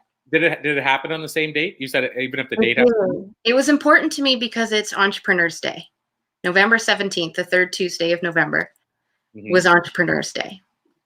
And normally what's celebrated is small business. And I really wanted to celebrate those people who work on their own, the solopreneurs, who don't have employees. They're doing everything themselves, and they think they have to be and do everything themselves. Yeah, it's funny because that's, I mean, I don't use the word tribe that often, but I know it's a really popular sort of buzzword, and that's sort of my tribe or my community is the solopreneurs, the healers, the people that are, and whatever they call themselves, the people that are, like you said, at home office doing it on their own. To me, that's totally different than a small business. Yes. And I mean, there some people would say I'm a small business owner running out of their home, but most of the people that would be doing that, I think, would be like somebody that has a massage therapy setup in their home, or maybe you have a tattoo shop in their home or what have you, but they have employees in some cases too. But yeah, I mean, solopreneurs, that's sort of, again, that's my people. And so I totally get that you wanted to bring something together for them. And so let me ask you this then. The event itself, it did go ahead, it did run. So now you can look back on it. And so a couple of questions there. One, do you think you'll do it again? But before you answer that question, I'm also curious, how did it play out? Like what was when you were done with the event and it was like, you could go, it's done now. Was it everything you wanted it to be? And how did it all play out? It all played out, according to other people, it all played out wonderfully. In my mind, wanting to have things at my higher level of standards, it didn't turn out the way that I wanted it to turn out, because I wanted it to be very much about the conversations between attendees. I didn't want my speakers to be the end-all be-all of information, because there's so much value in having conversations with other people that don't do what you do, or that don't believe what you believe. And I wanted at least half of the time to be answering the questions and the guides that the speakers gave us, but amongst the attendees. So the speakers are just guiding the conversation for the tables that they went to. But I was also supposed to have help during the day, and it ended up being just me doing everything. So I'm like, I have to have all the files, I have to have the presentations, I have to have the links, I have to have all the IT set up, I have to be hosting and doing all the tech stuff, just everything. It was, in my mind, it was a mess, but thankfully, the viewpoint of everybody else, it turned out wonderfully. No, that I mean, and I guess at the end of the day, that's what matters, right? Like that's the people you're doing it for. So that's what matters the most. And I love what you were doing there. Another thing you said about the idea of I wanted the conversations to take place among the speakers and among the audience and the attendees, and not just be about the speakers. And one of the things I love about, for example, Brendan Burchard's events, I've been to, I want to say 3. I don't know if you've been to one or not, but no, I'm so jealous. But you know what though?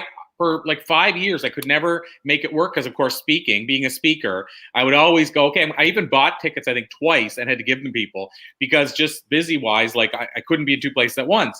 And finally, I got to go to one, and then I lined it with a speaking gig I had in Hawaii, which is not a bad deal, where I got to go there, and then my girlfriend was traveling with me, and I said, why don't we take an extra week and go to Phoenix and Sedona, because Brendan's speaking in Phoenix, and I just won't take any bookings.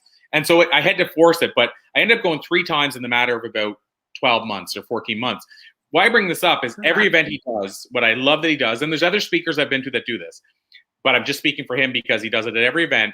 But what he does is every time a speaker speaks on the stage, now the speaker's on for 45 minutes, but what he does is he says, okay, now let's take whatever the time, I think it's 15 minutes or 20, and let's get 5 of you together. And it's the whole room, like five pockets of 5 everywhere. And then basically he gives you one task of homework, like, here's what we covered during this. I'll give you an example is, let's just say we were talking earlier about personal brand. So he might say, we talked today about personal brand. You have 5 minutes to say, here's what I feel mine is now that I've heard that speaker. Here's what I'd like it to be, et cetera, et cetera. But what happens is you get to know the attendees, and by the way, he tells you, I mean, it's honor system, but he wants you to keep switching it up, so you're never with the same group. So if you go to a 3-day event, it's quite conceivable you'll meet 100 people at the event and learn what they do. And so similar to what you're talking about, I love that he can facilitate that in a room of 2,000 people. And I didn't know that he did that. Yeah, he totally does. And I for personally, I wouldn't say most, but I get probably more from that than I do from the speakers. And, I'm not going to say any names because they're pretty big names and speakers who I thought were going to crush it, who most of their talk was just like very, almost like, have you ever gone on a webinar where you're promised it's going to be this, this, and this, but the webinar really is just a way to bring you into their product? Now, the speakers I'm talking about didn't try to bring us into any product, but I felt it was a webinar like that where they didn't really get to the nitty gritty of any strategy or actual tactical, here's how you do this. Like one of the speakers has 3 New York Times bestselling books, and they were on the author day. And I thought, okay, they're going to, as an influencer, they're going to tell us exactly how they did it. And they're basically like, I wrote 2 crappy books. They didn't do well. And then I wrote the next book and I got on such and such a show. And then it blew up and became a New York Times bestselling book. well, that's not really telling me what I can do. So you're basically telling me fall back asswards into luck, and and get on a show. And I mean, obviously, getting on the show wasn't necessarily luck, but I'm just saying, like, you got on one specific show, and then that person became an advocate and recommended them for other shows, but there's not really any strategy there. Well, I'm thinking, okay, well, you have 2 more New York Times bestselling books. You must have done something. Like, they have a big podcast too. Maybe tell us about how you leverage the podcast for your book. So I didn't get any of that from a few of the speakers. So that was a disappointment. Yet when I was sitting in the audience, I was getting some of that stuff from the audience members. So anyway, I just want to say. I love all of that. The whole point of the conference was about implementation. And I was very meticulous about how I crafted the entire conference. I created like a 7-step process from 0 to hero that takes the typical know, like, trust, buy statement that everybody talks about. And I'm like, bullshit. And I add that human element into it and that personal value into it. So the whole conference was based off of that. So then I told my speakers, this is what I'm looking for. This is the topic that you have to speak on. Here are the key points I need you to hit to blend into the next topic. Do it how you please. But you have 20 minutes to talk, 20 minutes to have the audience do an exercise where they actually get to implement what it is that you taught them. So it's like, you better be to the point, because if you're not, you're going to run out of time. And then they're not going to get anything out of it. And I felt as though both the speaker had a bit of a challenge, as well as the attendees, and everybody got to connect much better than you would just feeling like you're being lectured for the next 5 hours. Well, and I guess to that point, it's not really what people are used to. Yes. So I'm sure there was an adjustment for, like you said, for everybody. Oh, it was online. It was like a whole new concept. Yeah, it was. But they were so good. They were wonderful attendees. They're like, we understand this is a new platform. None of us really know how to use it, but we're going to make it work. And we did. Oh, time to pick up my daughter, which I don't have to. Well, and so I mean, I love that, like that it worked, but I also, I love that it kind of made people uncomfortable and made them have to do something they hadn't done before. So, last quick question before we take a quick break around your event still is, will you do it again? I am going to do it again when I'm not sure for a conference. But what I do want is, the original plan was to do a retreat, like a conference 1 year, retreat next year, conference, retreat. But because of travel restrictions and me being busy trying to shift, I don't say pivot, I say shift my business into more of that speaking, like online engagement type stuff. The retreat will probably be next year.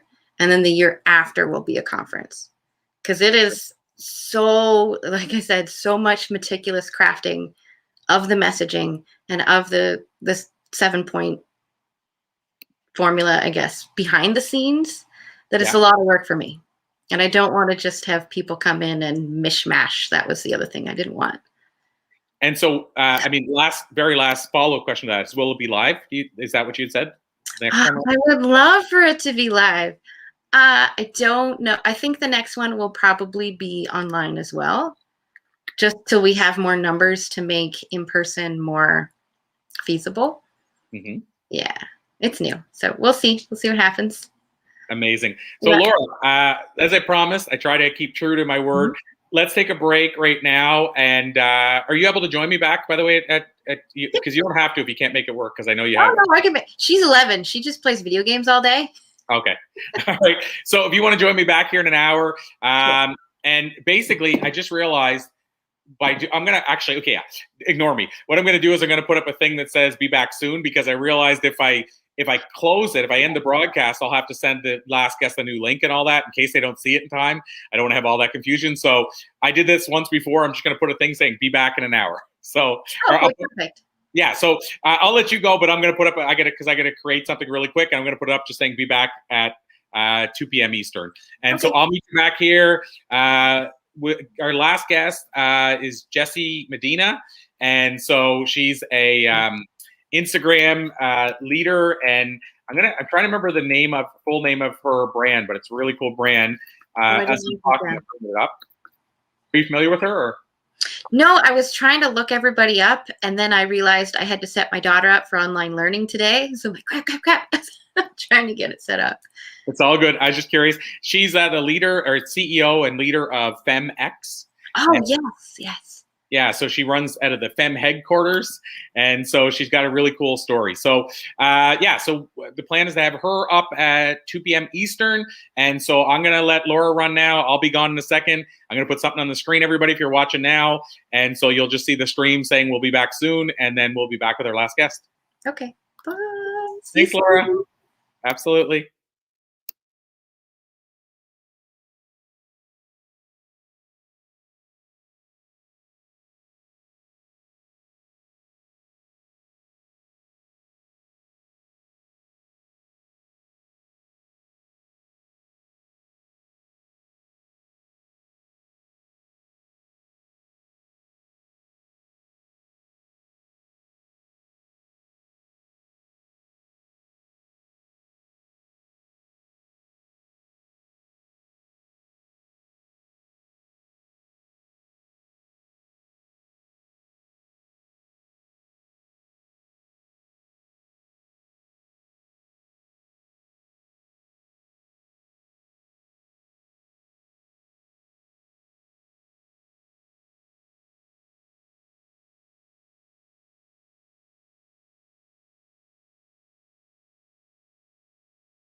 Welcome back.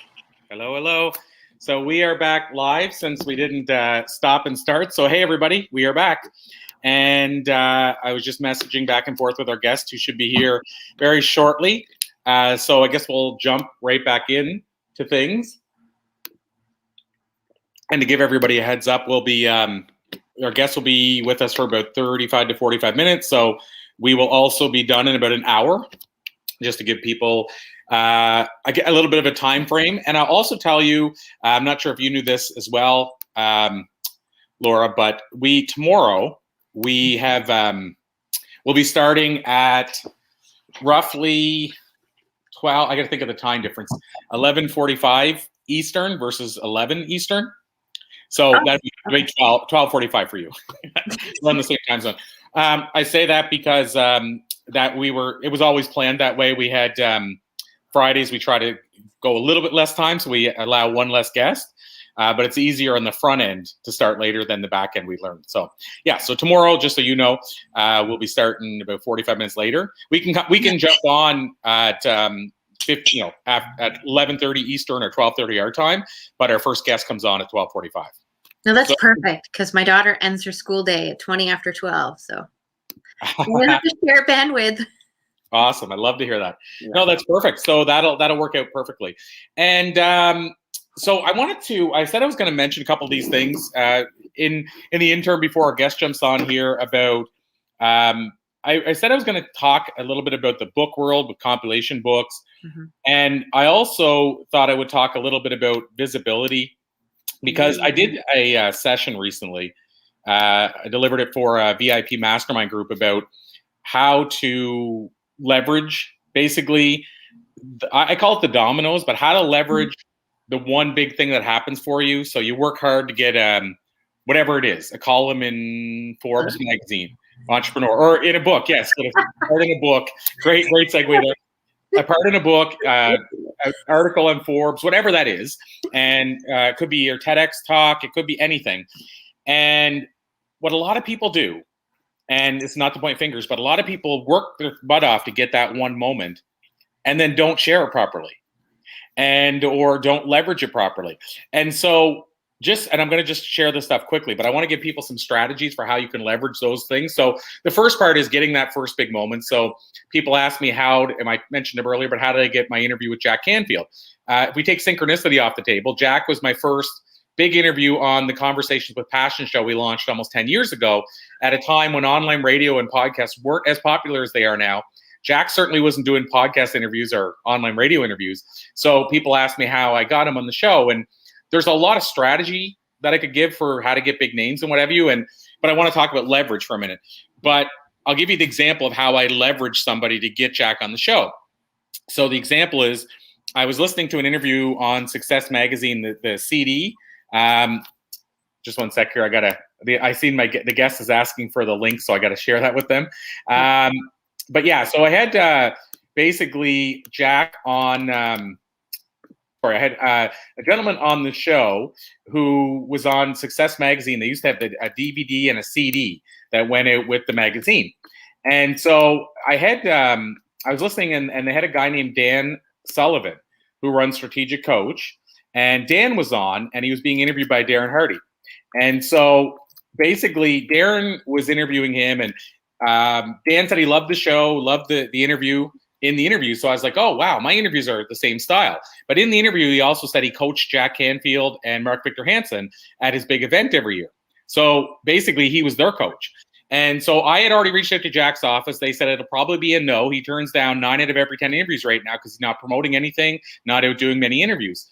So what I did was, and it was like 4 months between when they said that and there was still no kind of response that he's going to do it.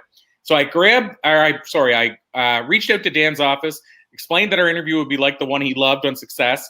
We got him on the show, and because he was their coach, I wanted him on the show too. He was a great guest. But I started mentioning and dropping Jack's name until eventually he said, Jack would love the show. You should get him on the show. So then I took the clip, cropped it, sent it to his office, said, even Dan, Jack's coach, agrees that Jack should be on our show. And then they messaged me the next morning and said, okay, you've broken us down. Jack will do it. Send us the dates. And so I got Jack on the show. why I bring this up, Laura, is Jack was the domino. Jack was the chapter in Blue Talks. Jack was the article in Entrepreneur. Because then what I was able to do is leverage that Jack appearance to go, if I wanted to, I could take Jack and Dan and go out and now get Mark Victor Hansen, because he's Jack's writing partner. He was years ago. And I could go and say, hey, Jack was on the show. Mark, you should come on the show. And you see where I'm going with this. Yeah. So what I want to stress to people is, first of all, when you have one of these big dominoes that happen, then you need to know how to keep knocking more dominoes down. So that's the leverage part I mentioned. And, you can make I'll talk more about this tomorrow, but you can make your own conclusions about how you could leverage those type of moments that happen for you. So if and the guest we're going to talk to shortly, I just had a big Forbes, I believe it was, feature. So we'll talk about a big moment she had and how that can be leveraged. But what I wanted to say is that, since I did say I would say the other side too, is once you do have those kind of moments, those big dominoes, what are you doing to promote them? So for instance, is it in your email signature? Is it, and that's one of your best real estate properties ever. Is it in your email signature? Is it on your Instagram profile? Is it on your Facebook profile? Is it on your LinkedIn profile? Like, are you shouting from the rooftops so that people know? Because if you don't share it, nobody else is probably going to. And so, for example, Laura, you're in our book. It's a best-selling book. And I'm not saying, you don't even have to answer whether you do or not, but on your email signature, that's one thing you could have. Could be co-author of the international best-selling book, Blue Talks. And if you're on our podcast, you could say, as featured on the Blue Talks podcast. So you or me. The link here. Oh, it must, I can see you, but you're frozen. So can you hear me? Can you see me, Jessie? Yes, hi. Hi. So it must be on Laura's side. So Jessie, I'm gonna bring you right in anyway, because Laura might be it might take her a second to come back on. Oh, there she is. There. Okay, perfect. So I was kind of finished there anyway. I was basically just saying, make sure you leverage all those real estate you have to let people know when you've had an accomplishment or achievement, because so many people will be in our book, they'll write a chapter, they'll be a best-selling author, and then nobody even knows. So Jessie, that's probably a good time to bring you in. Jessie Medina, so excited to have you here today. And Jessie, what we usually do, and of course we'll talk about this as we go through, but we usually get the guests to tell us just a little bit about themselves. And I shared a little bit about you before our break that we took. But Jessie, can you tell us a little bit about yourself? And I remember correctly, it was Forbes that you had a recent achievement with, right? Yes. Okay, so can you tell us just a little bit about yourself? You don't have to worry about going into a lot of detail. We'll dive in further anyway. Yeah, for sure. So I am a social entrepreneur. I am the founder of FemX Quarters. We create physical and online spaces for women to thrive. We welcome everyone, but my purpose is to always help women and empower women. And like you said, we were just chosen as a Forbes 1000 company, which is a huge honor. And I was just really excited to be part of that list. And it basically honors companies that are up and coming and growing fast. And so, yeah, that's pretty much it. So maybe we'll dive in where it was. And of course, I want to talk to you about Instagram, because that, I believe, has been a big part of your home since you've launched into the social world. But yes, Jessie, what I was just talking about, I want to get your take on that. It's something I mentioned earlier today that I would talk about in our break we had. And so what are your thoughts about, for example, the Forbes thing? I noticed that you had a picture on Instagram. You showed the plaque that you got in the mail. Mm-hmm. We talked about this. Do you think it's important for us to let people know these things happened? And obviously we can do it in an ego way or a non-ego way. So if we take the non-ego way, do you think it's important for us to let people celebrate our celebrations and our moments? Absolutely, 100%. And I get a lot of women that are shy about it, or they think, and I used to think too, that maybe I'm coming across the wrong way. But really what you're doing is you're allowing people to celebrate with you, and you're inspiring other people. I always let women know that as I get to share that success, you know, some other women are going to be like, oh my gosh, I can get there too. Or maybe I can make the 30 under 30 list, right? Like, so I can't do that one anymore. Maybe they can. So it's really important for us to celebrate, because especially with representation, you're telling other people that, hey, you can do it too. So for me, it's super important to be able to do that. And on that note, is it something, just what I was talking about, is it something that on, for example, your Instagram profile and social media profiles and emails? Do you feel we should be taking advantage of that real estate that we have? 100%. 100%. And I would say focus on one first, grow one, see which one is the one that works for you, which one seems more natural, which type of content you're more naturally inclined to create. I'm sorry if I sound horrible. I have a bad cold. But yeah, definitely once you decide which platform it works best for you, focus on that first. You can still have profiles on the other ones, and you can reshare to those profiles, but I would say focus on the one that works best for you. Yeah, I mean, this is probably another great sort of segue or follow-up too, is that just in social media in general and where you're spending your time in general, I feel like you need to, we talked earlier today about being authentic with who you are. You need to actually be at the place that you probably enjoy being. Is that safe to say? Like your people, your tribe are going to show up at the place where you are authentically happy being, like Instagram or what have you. If you don't like visuals or you don't like video, maybe you shouldn't be on YouTube, for instance. Right. Would you agree with that? Yes, I agree with that. Some people like Twitter because it's quick and they can say what they want and they don't have to take photos or edit anything. A lot of people like, including myself now, I'm falling in love with TikTok because it's video, but it's so quick. I can do it so quickly. And so that's something that for me right now, for my lifestyle, it works. And so you have to see what works for you and what you enjoy doing. And the other side is on the podcasting side. So what are your thoughts as well about podcasting and as a medium or a platform? Has podcasting been good to you, or has it been something that's opened doors as well? It's been incredible. I love podcasting. My podcast was like the first bilingual podcast. And so that gave me an advantage. When I launched my podcast, it was the same week as the Oprah Winfrey's Soul Sunday. And I didn't know that when I launched. But there was a time in the chart where my podcast was higher than Oprah's. I took a photo of that because I was like, it didn't last forever, right? But I was like, oh my gosh. I was like 7th place and she's like 14 or something. I was like, oh my God, like how does that even happen, right? Obviously different audiences, but it really matters. I think right now I would advise people to think about it because it does take a lot of time. So it is a commitment. I feel like it's a greater commitment than social media because you have to hire someone to edit the episodes or you have to do it yourself. And so I would say if you really feel like audio in sharing a longer form of messaging, because it is a longer form, and this is probably the only place where you can get away with talking for an hour, right? Like most video platforms or like Instagram, that doesn't work there. So if you feel like that works for you and you want to say a lot of things or interview someone and go deep, it is a great way to do it, but you have to make sure that it's something that you actually want to do, that you actually want to spend the time doing. And I would say allocate at least 4 hours a week if it's going to be a weekly podcast, and know that it's almost like a little part-time job. So yeah, I'm glad you went there. We had, it was a while back. We have now a little plug. We have him coming up inside the Influencer Vault in the next 2 weeks, but Jordan Harbinger. And Jordan has one of the top-rated shows across podcasting, especially a non-celebrity podcaster. Jordan used to run the Art of Charm show. I don't know if either of you have heard of that show, but that show was like 80 million downloads. And then now he has the Jordan Harbinger show, which I think is like 120 million. And he actually he walked away from the first show and started again from scratch. So he obviously knows what he's doing because he rebuilt it again. But I asked Jordan about what's your advice? This is a while back. I said, what's your advice to podcasters if they're just starting? And he said, don't start a podcast. Those are his exact words. And I say, okay, I need to explore that more. Why do you say that? And he said, because of the amount of work goes into it. Yeah. Most people don't realize how much work goes into it. And he said, I could put the exact same amount of work into YouTube. If I would have started on YouTube, I would probably be 3 times as big as far as following with the same amount of time, because there's less people that are consistently on YouTube crushing it.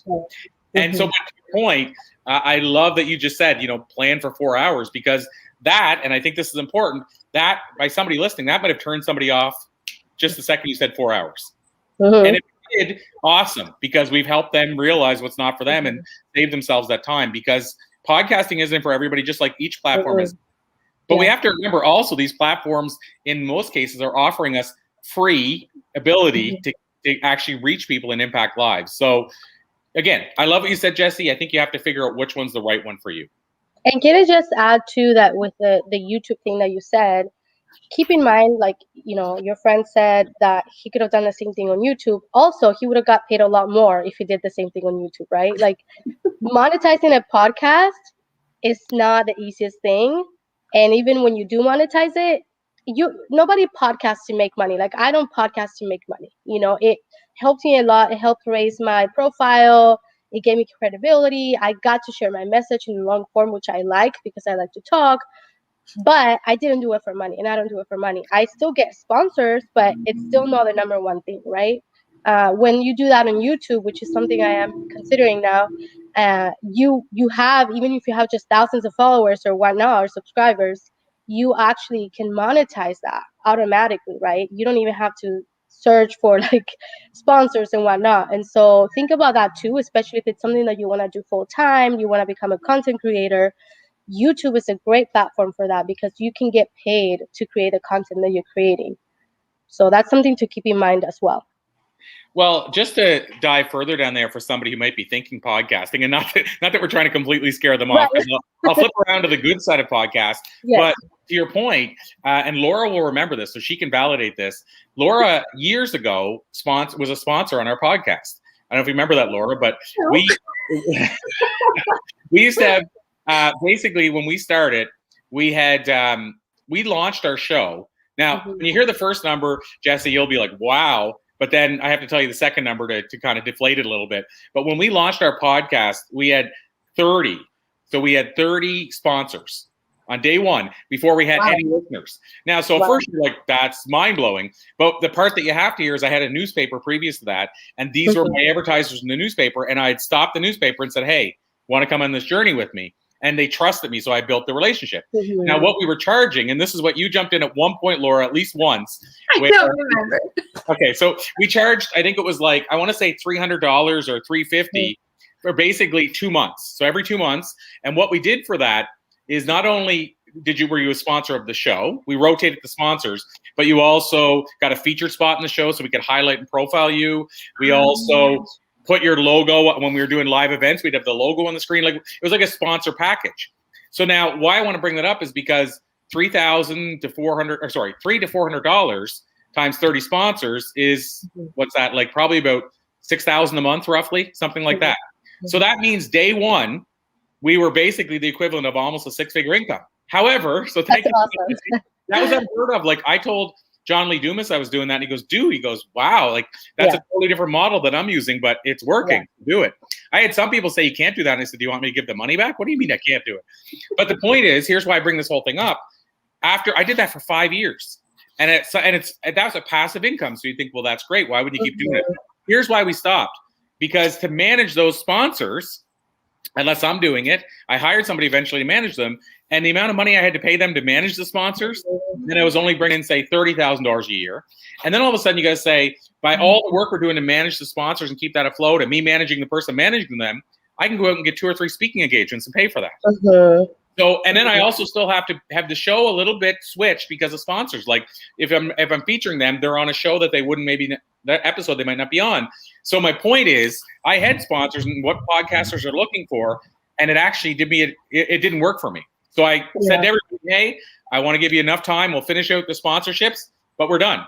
And we haven't had sponsors in 3 years. So to your point, not only do I not make money now directly from my sponsors, I even got rid of the money I was making. And so again, you have to say what is serving me. And so to me, this is the wild part. Somebody would say, well, why are you still doing a podcast? And it's because of the other side, which is why I do a podcast. You mentioned it earlier. Credibility. The doors will open for you. Partnerships. So you get to meet people and start working with people and get to know people you would never get otherwise. What if you get a lot of media, get on a podcast? Because as you know, Jessie, people will reach out and say, hey, want a podcast swap? I'll come on your show, you'll come on mine. And podcasters will give you a chance like that if you're a fellow podcaster that they wouldn't normally give. They might have 50 inquiries that week for somebody wanting to be on the show, and they might say yes to another podcaster sooner. So I think it's all the other intangible things that you leverage around podcasting than making money in the front end for most podcasters. And there is one more benefit that I gotta mention, and it's that out of all my platforms and all the followers that I have, my podcast listeners are my family in a way. They get to listen to things that nobody else sees on social. I share more stories with them. They get to know me better. For example, I had one time a lady who messaged me on Instagram and she's like, I love your podcast. I was taking a break in that time. She's like, we miss it. My kids are asking for it because every time my song would come up, like even her kids knew that it was my podcast and like they would go and like sit down with her and listen to it. So it's like, you create this bond that I haven't found in other platforms because other platforms are quicker and you don't get to share as much. And so it is a beautiful thing. And if you really care about that, like I would totally recommend it. It is a beautiful thing to do. Just know that the limitations and just be willing to spend the time if you're really going to go into it. Yeah, I'll add in one other thing on that is that to your point about deciding if it's really for you and you really want to go in, is that the average podcast, a lot of people don't know these numbers, the average podcast lasts 9 weeks. That's the average. There's 1.4 something million podcasts, probably over 1.5 now. And by the way, that it went up by like 30% during the pandemic. So that many more people joined podcasting. But so you might think, well, why get into it? But to your point as well, is this something you love? If it is, you'll stick it out. And if you realize it's not about the short gain, a lot of people get into podcasting and think, I'm going to get 1 million listeners this week. And then they don't go, well, I'm not going to waste my time doing this. But the people that make it past those 9 weeks, like yourself and myself, Jessie, we see the rewards long-term. So what I would say is, to your point, if you're going to get into it, know that all you have to do really is stick it out for a year. And not only are you going to probably have be in the top 20% of listenership, but you're actually going to have those opportunities that other people didn't get because they quit after 9 weeks. So I just wanted to put that out there too. Laura, I've been talking all the time. I'm passionate about podcasting. I know a bit about Jessie's backstory, so I'm hogging the time. So I want to pass it over to you, see if you have any burning questions that you wanted to ask Jessie. And Jessie, we're probably only going to keep you about another 10 minutes if that's cool. I don't want to keep you the full amount of time because I know you're not feeling the best. To maximize the time as much as possible. So Laura, I wanted to bring you into the conversation. No, I was enjoying the conversation about podcasting, and I'm one of those people that's like, no, it's not for me to put it together myself. I already had 3 shows going on. I didn't need another one. But I love being guests on somebody's podcast. Like, to have the differences, it's just beautiful. I want to know what got you into doing podcasting to begin with. Is it just the open format, the long format, or was there like a bigger reason for marketing or messaging, that kind of purpose? For me, it was about creating something that I didn't find for myself. There were so many women that I wanted them to share their stories in Spanish. And I couldn't find it. I couldn't find those podcasts that were talking to those women. And then sometimes I would have Latina women that also wanted to be on my podcast or wanted to talk, but they weren't comfortable speaking Spanish. They were born here.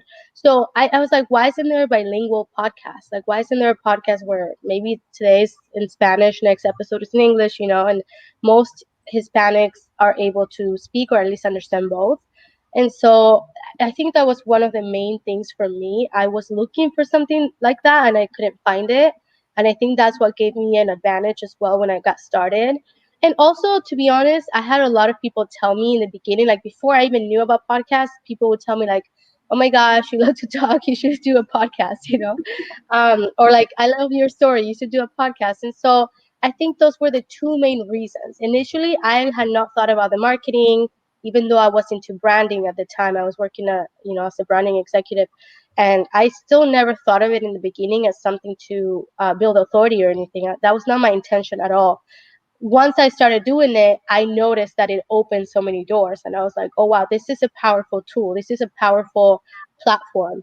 But that was not initially the purpose. And I think that's what I tell people too. Like, if you start it for the right reasons, like you have the passion for it, you really want to share your story or other people's stories, then you're going to last longer, like Corey said.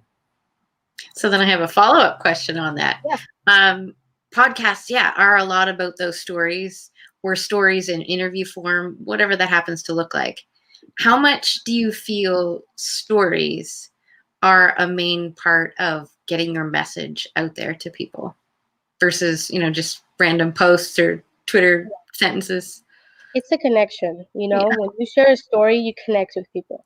I've shared a story every single episode. I'll share a story and somebody's going to reach out, at least one person, and say, oh my God, I had no idea.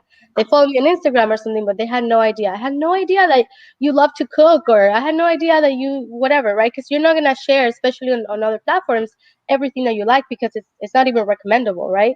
And so when you're talking and sharing with someone and having a conversation like us, stories just come up, right? Like, it's just like I just share with you why I started Bilingual Podcast, right? Like, maybe a lot of my followers don't know that because it just never came up. And so it's really important to remember that stories are what creates that connection. And when you have a connection with your audience, that audience is going to be much more valuable than a superficial audience, right? Someone that just follows you because you're pretty, because they like your colors or whatnot. So it's really important to remember that. And even if you are not doing a podcast and you just want to be on Instagram or YouTube, make sure that you're always telling a story. Make sure that you're always sharing and going deeper with your audience. I really dig that. And so one of the other things I wanted to touch on, since we're down this podcasting rabbit hole, is the other side you just mentioned about the quality of the listeners that you have that are willing to follow you on this journey. And I feel like this is one thing that often this is where people leave podcasting too early because they don't get this one thing, is that people they think of radio. I think sometimes they compare it and go, well, they heard about years ago terrestrial radio and or Sirius satellite, like how many listeners does Howard Stern have? But Howard Stern is not niching down. Howard Stern is one, he's going after anybody that's cool with shock jock stuff, basically. And so he's going after the whole market and hitting the people that would be his people, but he's not niching down heavily. And so people go by those numbers and go, okay, well, I started in podcasting and my first episode had 43 listeners. Waste of time. But what I want people to look at is, if you would, and I think most of us would, if you would go drive down the street, and most people would fly to another part of fly to another city. But if you would drive down the street to get in front of an audience of 50 people that were your people, and you could share a message with them from a stage, would you? Podcasting is maybe more intimate than when you're on the stage, because you're talking into their ear. So the question is, why are you giving up on a show or not going on a show when you can have 50 quality people that are there to hear your message? And those people that are listening to you, like you said, are in their shower. They are in their bed. They are, like waxing. I don't know what they're doing, right? Like, I always listen to podcasts when I'm doing something like intimate, like I'm painting my nails, like they're cooking, they're with their kids. So even better, like you said, than from a stage, right? Where I have to go to this event. It's like you are with them in their homes, in their drive to work. Like, it's so intimate. People have no idea. So it is a beautiful thing for sure. Yeah, and I think we need to realize as well, why did we do this in the first place? And there's always multiple reasons, but at the end of the day, I feel like most people are doing it because they want to. I mean, some people want to share their story, but I feel like hopefully the bigger reason for most is they want to impact and transform lives. And so if that's your reasoning, how many's too many or how many's too few? Like, if you get on a podcast and you transform one life, isn't that enough? And, I get and again, not to name drop it, but this new vault we launched, I get somebody send a message and say, Corey, the vault is gold. I'm so excited to be in here. And I realize I got to up my game with speaking, and this is what I'm going to do. That message to me makes my week. But it only had to be one person inside the vault. It didn't have to be 500 say that.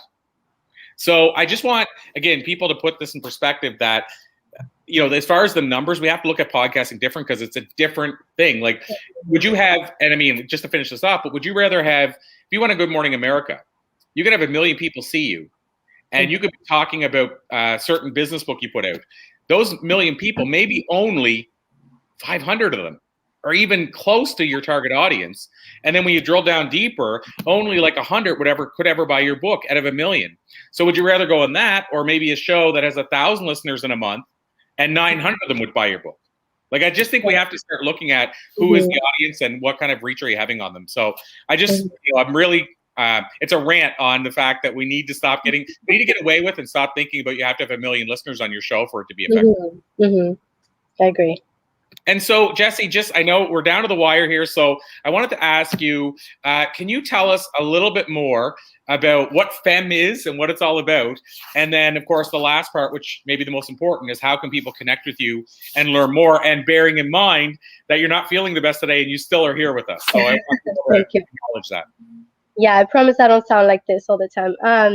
But yeah, so FemX, it started as a movement. I started doing events, female empowerment events, and it just took off. It just got sold out all the time. And so eventually I was like, I want to create a space for these things to happen. And I created FemX Quarters, and we have like an online membership.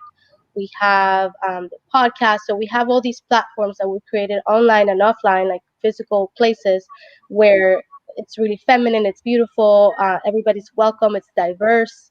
It's the most diverse in San Diego. If you come and see our community, it's super diverse. And so I'm really proud of the fact. And so that's pretty much what we do. Ideally, in the future, we plan to expand by opening up franchise opportunities for people to open more spaces in other cities. And what was the second question? Just how people can connect with you and learn more. Yes. So to connect with me, you can find me on Instagram at Jessie Medina Official. And that's probably the best way. But you can also go to our FemX page, which is femxquarters.com, if you want to see more of what we're doing there. And you can also always go to my website, jessiemedina.com. Amazing. Jessie, I so appreciate you, and I'm sending the most positive blessings and vibes I can. I know. Thank you for having me. It's an honor. Absolutely, but thank you for being here. And again, I know it's not the best. It doesn't feel the best whenever you're dealing with that to try to be on an interview. So I salute you. I thank you for doing that, and I owe you one. And we'll call it a two. Continue with your permission. And thank you, Laura. It was a pleasure to talk with you. All right, thank you, guys. Awesome. We'll let you run. Thanks, Jessie. Have an amazing rest of your day, or try to. Thank you. So, wow, I'm glad we went down the podcast rabbit hole, because we haven't talked about podcasting a whole lot today, and we'll intend to talk about it a bit tomorrow. The other guest that we had that we switched, he's actually a podcaster as well, and so I'm going to look to have him on our next Amplify event. His name is Crum III. Yes. You know who I mean? He's the founder of the Conscious Millionaire Show. And so, JV's got. Was he in this one? No. And the Blue Talks, or? Yeah, I was looking at the book. I was like, which was he in any of them? I don't think he was. No, I don't know. He hasn't been in the Blue Talks books yet. I'll add the yet in. But JV, yeah, he's the real deal. 12 million listeners. I know we just said it's not about listeners, but 12 million listeners. Why that's probably it's a big deal is his show is a business show. So those listeners were tuning in for the type of show he has. So it is his target audience. The thing is, of course, though, his show's name is Millionaire, and it's a business show. And he started, I think, a little before me, so 12, 13 years ago. So factor all those things in, and it makes a big difference. So having said that, we've talked a little bit about writing today, a little bit about podcasting. We've talked a little bit about speaking, because we talked about your event as well. And so, Laura, as we start to wind down, I wanted to circle back to the thing I was talking about earlier, just to finish that off as well. But is there anything else you wanted to tackle or ask me or mention? Or? Well, it's 3:33 right now, so that means I'm in the right spot. And it was 1:11 when we were talking to Trish earlier. So that was her name, right? Yes. Double checking. Yeah. So you're obviously in the right spot. I'm obviously in the right spot. I love it. Well, I said that, and I'd like to get your thoughts on this, and then we'll sort of bring things to a close. I want to ask you how we can learn more about you, but you'll be back tomorrow as well.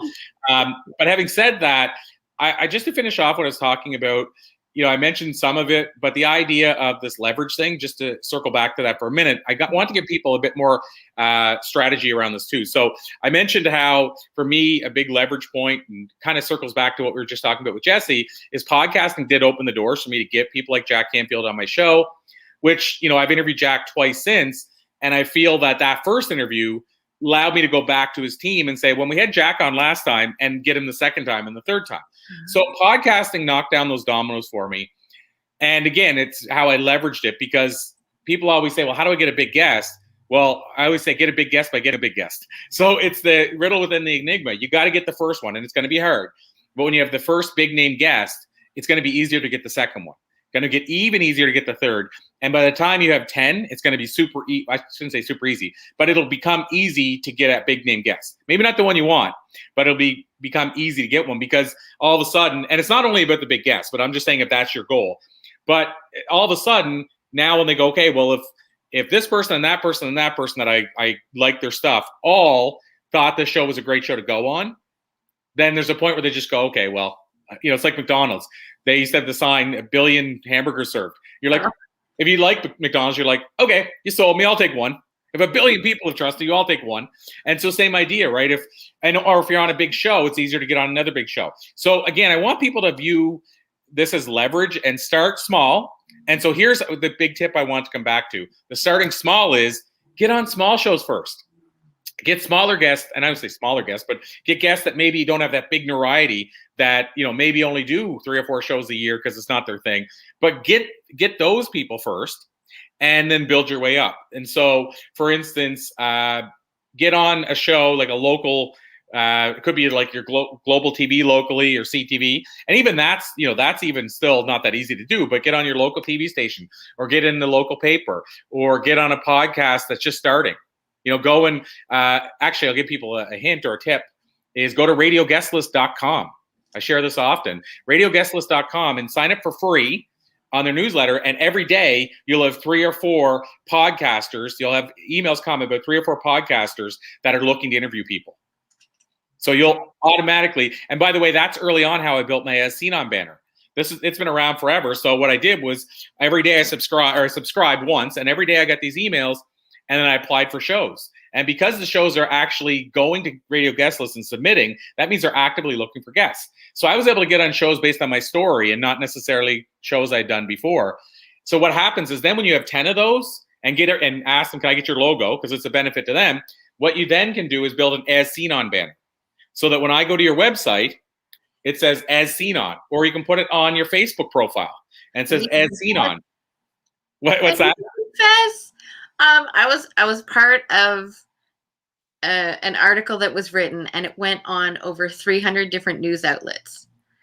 And did I take a screenshot of it? No, because I had no idea that articles like that would only be up for a certain amount of time, and then they'd be gone. So my little tip is take a screenshot. I was just going to say, you just shared a golden nugget, as people like to call them. But yeah, that's so important that we take a screenshot, because you're right. These things don't last forever. And we had a guest, we had somebody I interviewed a while back, Mike Sanders, for another, like our member site, our speaking program member site. And that was one of the first tips he mentioned. And then we had somebody else, Alicia White, who helps people with their speaker platforms and building their one sheets and that. And the first thing she said is take a screenshot. So yes, take a screenshot. I'm glad you mentioned that, because you do this work to get that, and then all of a sudden it disappears. And I mentioned Global TV in Halifax. I was on there early on, and they put the link up, and it was up for like a day. Yeah. And then it went down, and they said, oh, we're doing changes to our website. It'll be back up. Never went back up. So what I had to do is screenshot. So it actually, if you Googled it, it would say it was there. You click on the link, it would open, but then the video wouldn't play, or a different video would play. And so I screenshot, because it still showed my name that I was on Global, but the video was gone. And so, yeah, screenshot and make sure you have proof of this stuff. And then, like I said, as you build more of these things, get the logos, build an As Seen On banner. And even if you don't have a website, put it on your Facebook, on your Facebook profile banner. I mean, if you're wanting to do business through Facebook, and all of a sudden you start getting that credibility. So an As Seen On banner is the easiest thing to do. I mean, if you don't have any media at all, you just have to do a bit of media. But it's the easiest thing to do once you have a bit of media, and so many people don't do it. And yet, think about this. I'm actually signed up for a thing called Be On TV Bootcamp this week. Oh, yes, I heard about that. Yeah, you should sign up next time. I mean, so far it's amazing. And they have so many people coming on saying how they got this spot and that spot right after it. But they showed this picture of a guy, and I think it was a dentist or a doctor, and they showed a picture of him, and it was the identical picture, by the way, without anything on the bottom. And then they showed the next picture, and it said, As Seen On, or featured in Forbes, Entrepreneur, Oprah. And the question they had, which we know the answer to, which one would, if everything was equal, which one would you buy from? Oh, yes. It's the credibility. Like, you think the media must have vetted this doctor or dentist, or if they have a book, they wrote the book on it. Well, I got to go to the dentist that wrote the book on it, even though it might have nothing to do with dental, and that might have nothing to do with why you're hiring them. And it doesn't mean they're a great dentist, but people still believe that if I see that, they've been vetted by somebody. So again, start knocking down the dominoes, and as you do, make sure you're showing that somewhere. Email signature on your Facebook profile, and the profile header, update it to include that. And then, like I said, build an as seen on banner over time. And I gave you one hack, which is radio guest list. Go there and get yourself some free interviews. I will say too, just to back up what I'm saying here, and I want to come back to the screenshot one more time for a second, but just to back up what I'm saying here, if you go on my Facebook profile, I mentioned about a week ago that the book we were in, Quit List, hit the Wall Street and USA Today bestseller. And so if you go look, and you'll see it now, but I'm telling you, it happened like with 20 minutes later. I went to every profile and put co-author of the Wall Street Journal and USA Today best-selling book, Quit List. It was immediate, and I've had people reach out to me saying, "Oh, dude, I didn't know you were a Wall Street Journal best-selling author." Like, they noticed that, even though they've been looking at my profile. Rosalind Fung, who we name-dropped earlier, Rosalind was on our Harvard stage, and then she shared the bill with Les Brown on one of our events, and then Jack Canfield. Each one of those times, the next morning, she goes, "My bio's updated."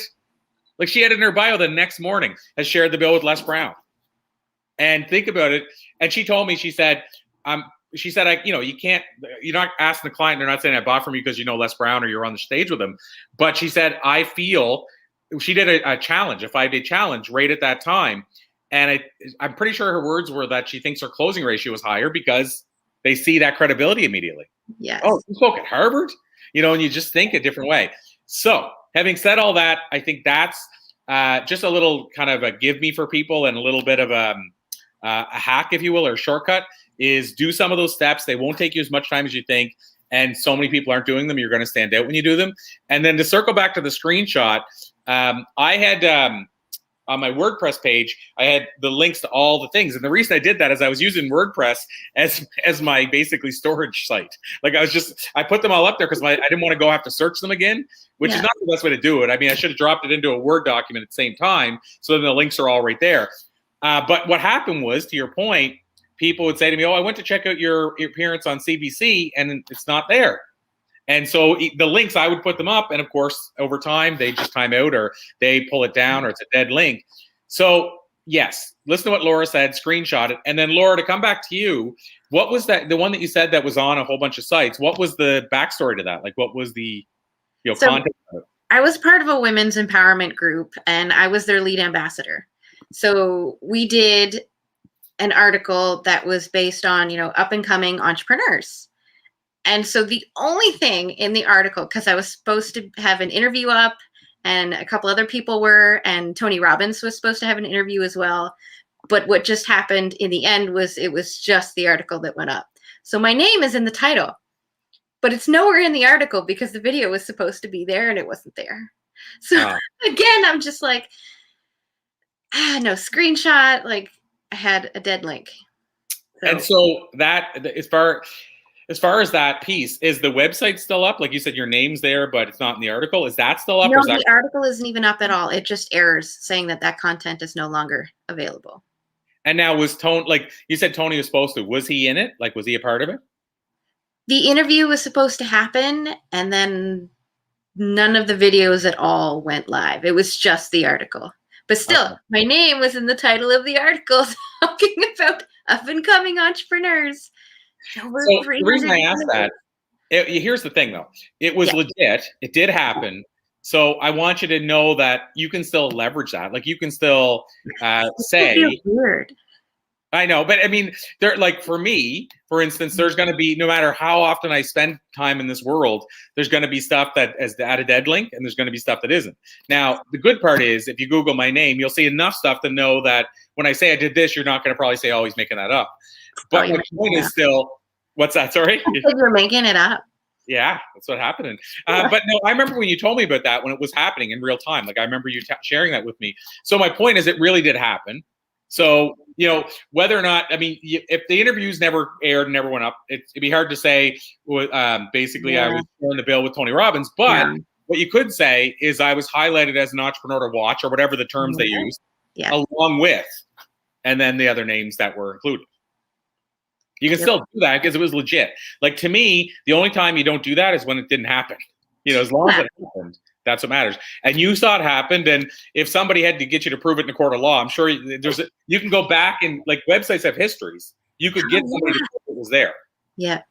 So I would still reference it, but again, just reference it in a way that's proper, like the way that it actually, for example, if it said, here's 20 entrepreneurs to watch and your name was there, then add that I was highlighted as an entrepreneur to watch in 2019. So far, I just have on my website, like, featured in ABC, NBC, Fox News. Like, I picked my 5 favorites as my eye is starting to burn. And then I just kind of put those on my website, but I took them off my social media profiles because I felt as though that, because I'm all about value, how much value does my name have when it could be any Laura Lake? There's another Laura Lake who does marketing. And I'm like, I'm not her, but I get mistaken for her all the time. I got tagged as her a few times. So let me ask you one last thing before we start bringing things to a close. But with that situation, based on what you said, and you don't have to go too far into this if you want, but I'm just curious. It sounds like they didn't, whoever it was, and we didn't say who they were, so you can say it without any there. Did it feel? It sounds like they didn't deliver what they promised either. Yeah, that's what it sounds like. What I'm hearing, anyway. Yes. And that's the other side that's crappy, right? Because you know, you basically tell people and you share it and you're excited, and then they drop the ball and don't do what they promise. And again, that's what I heard when you said, you know, there was supposed to be an interview, there was supposed to be this, and none of that happened. I didn't want to just, like, say it out. Like, I don't want all of the hard feelings behind it. But I do know that, my name was there. Yeah. But I want more. I want way more. Absolutely. I want, like, Forbes, Entrepreneur, Thrive, like, well, all of that. It's going to happen. I will say that one of the things, just so you know, I don't know if you know this, and this is, again, for everybody else listening that's wanting to, whatever that looks like, get into writing, get more visibility, what have you. But with Thrive Global, and I might be wrong because it might have changed since then, but whenever I became a writer there, Thrive Global, you could basically apply fairly easy. And be accepted fairly easy, I was going to say, too. Like, they're not, like, it's not as hard as Huffington Post was, because Huffington Post has built over such a time that they get to a point where they're over inundated. They have too many writers. And so it's not that I don't even know if they still read, like, the submissions, because they're just like, they don't have enough capacity and enough articles to put out to fit the writers. But Thrive Global, and I bring the two of those up because Ariana Huffington started Huffington Post, and she runs Thrive, but it's newer. So what I'm saying is Thrive is one that you can start building up a credibility with. And yet, because it's run by her, Thrive Global has this name already that you're like, oh, Thrive. Like, it's like almost like an entrepreneur Forbes.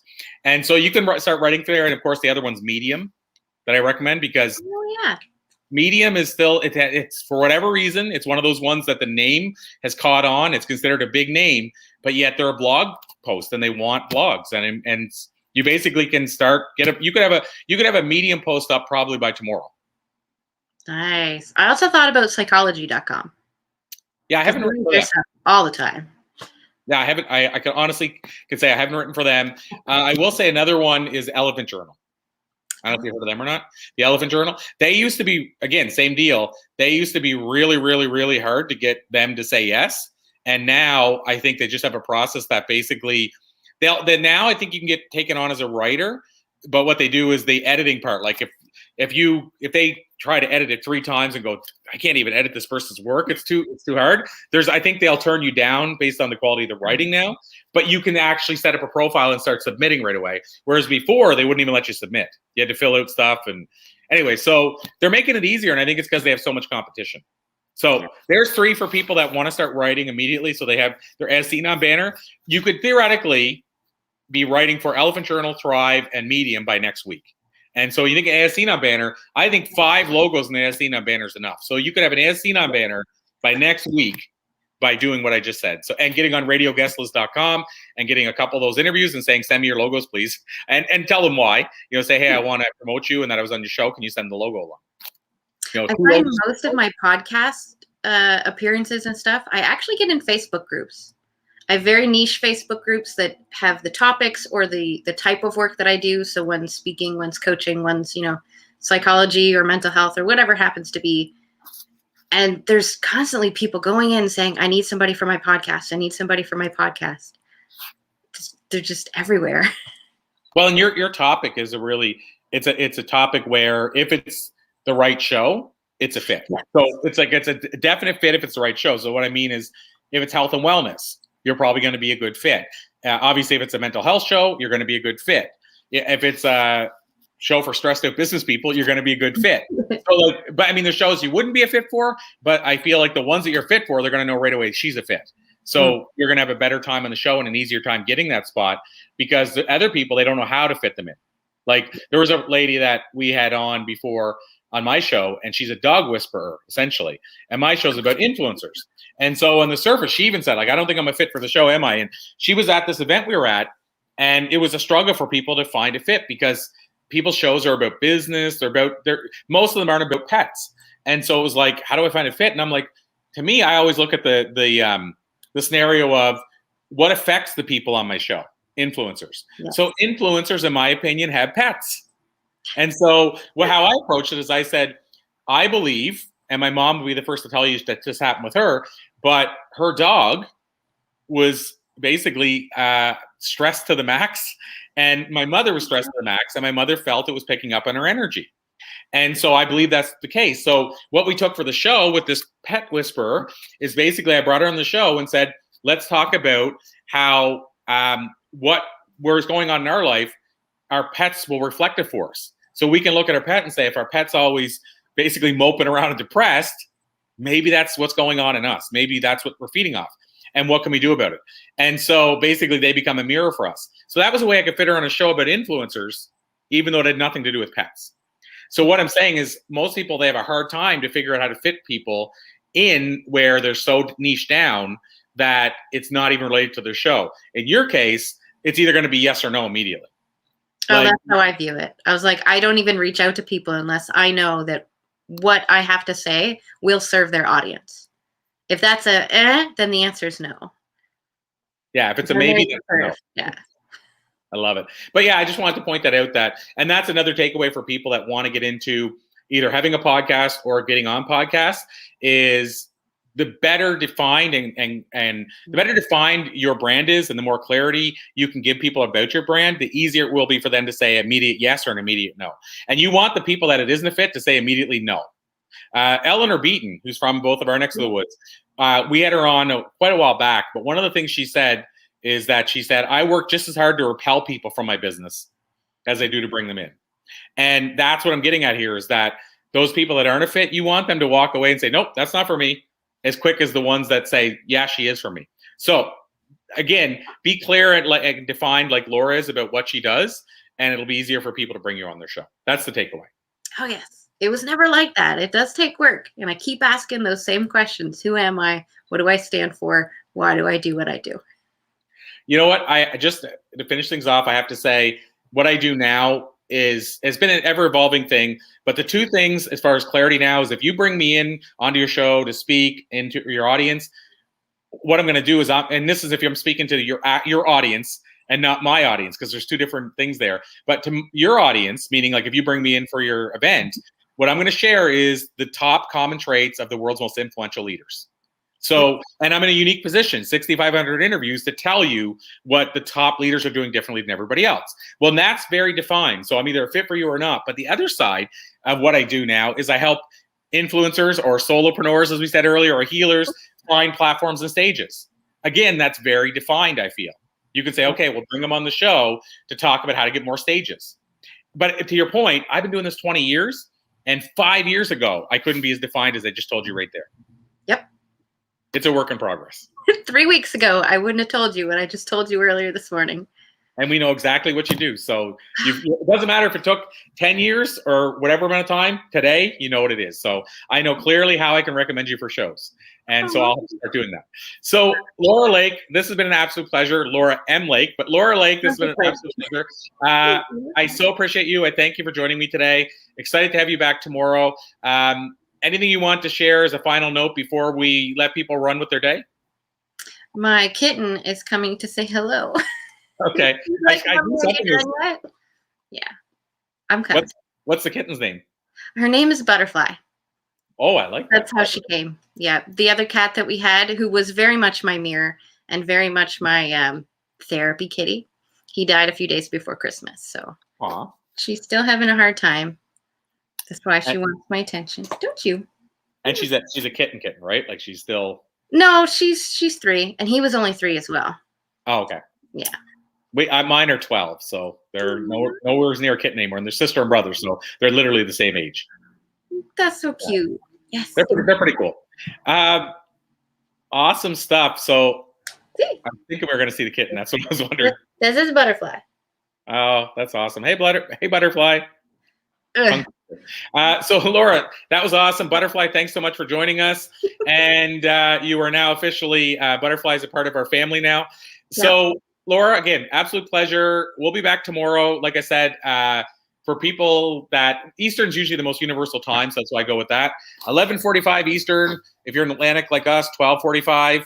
If you're in Pacific, that'd be 8:45.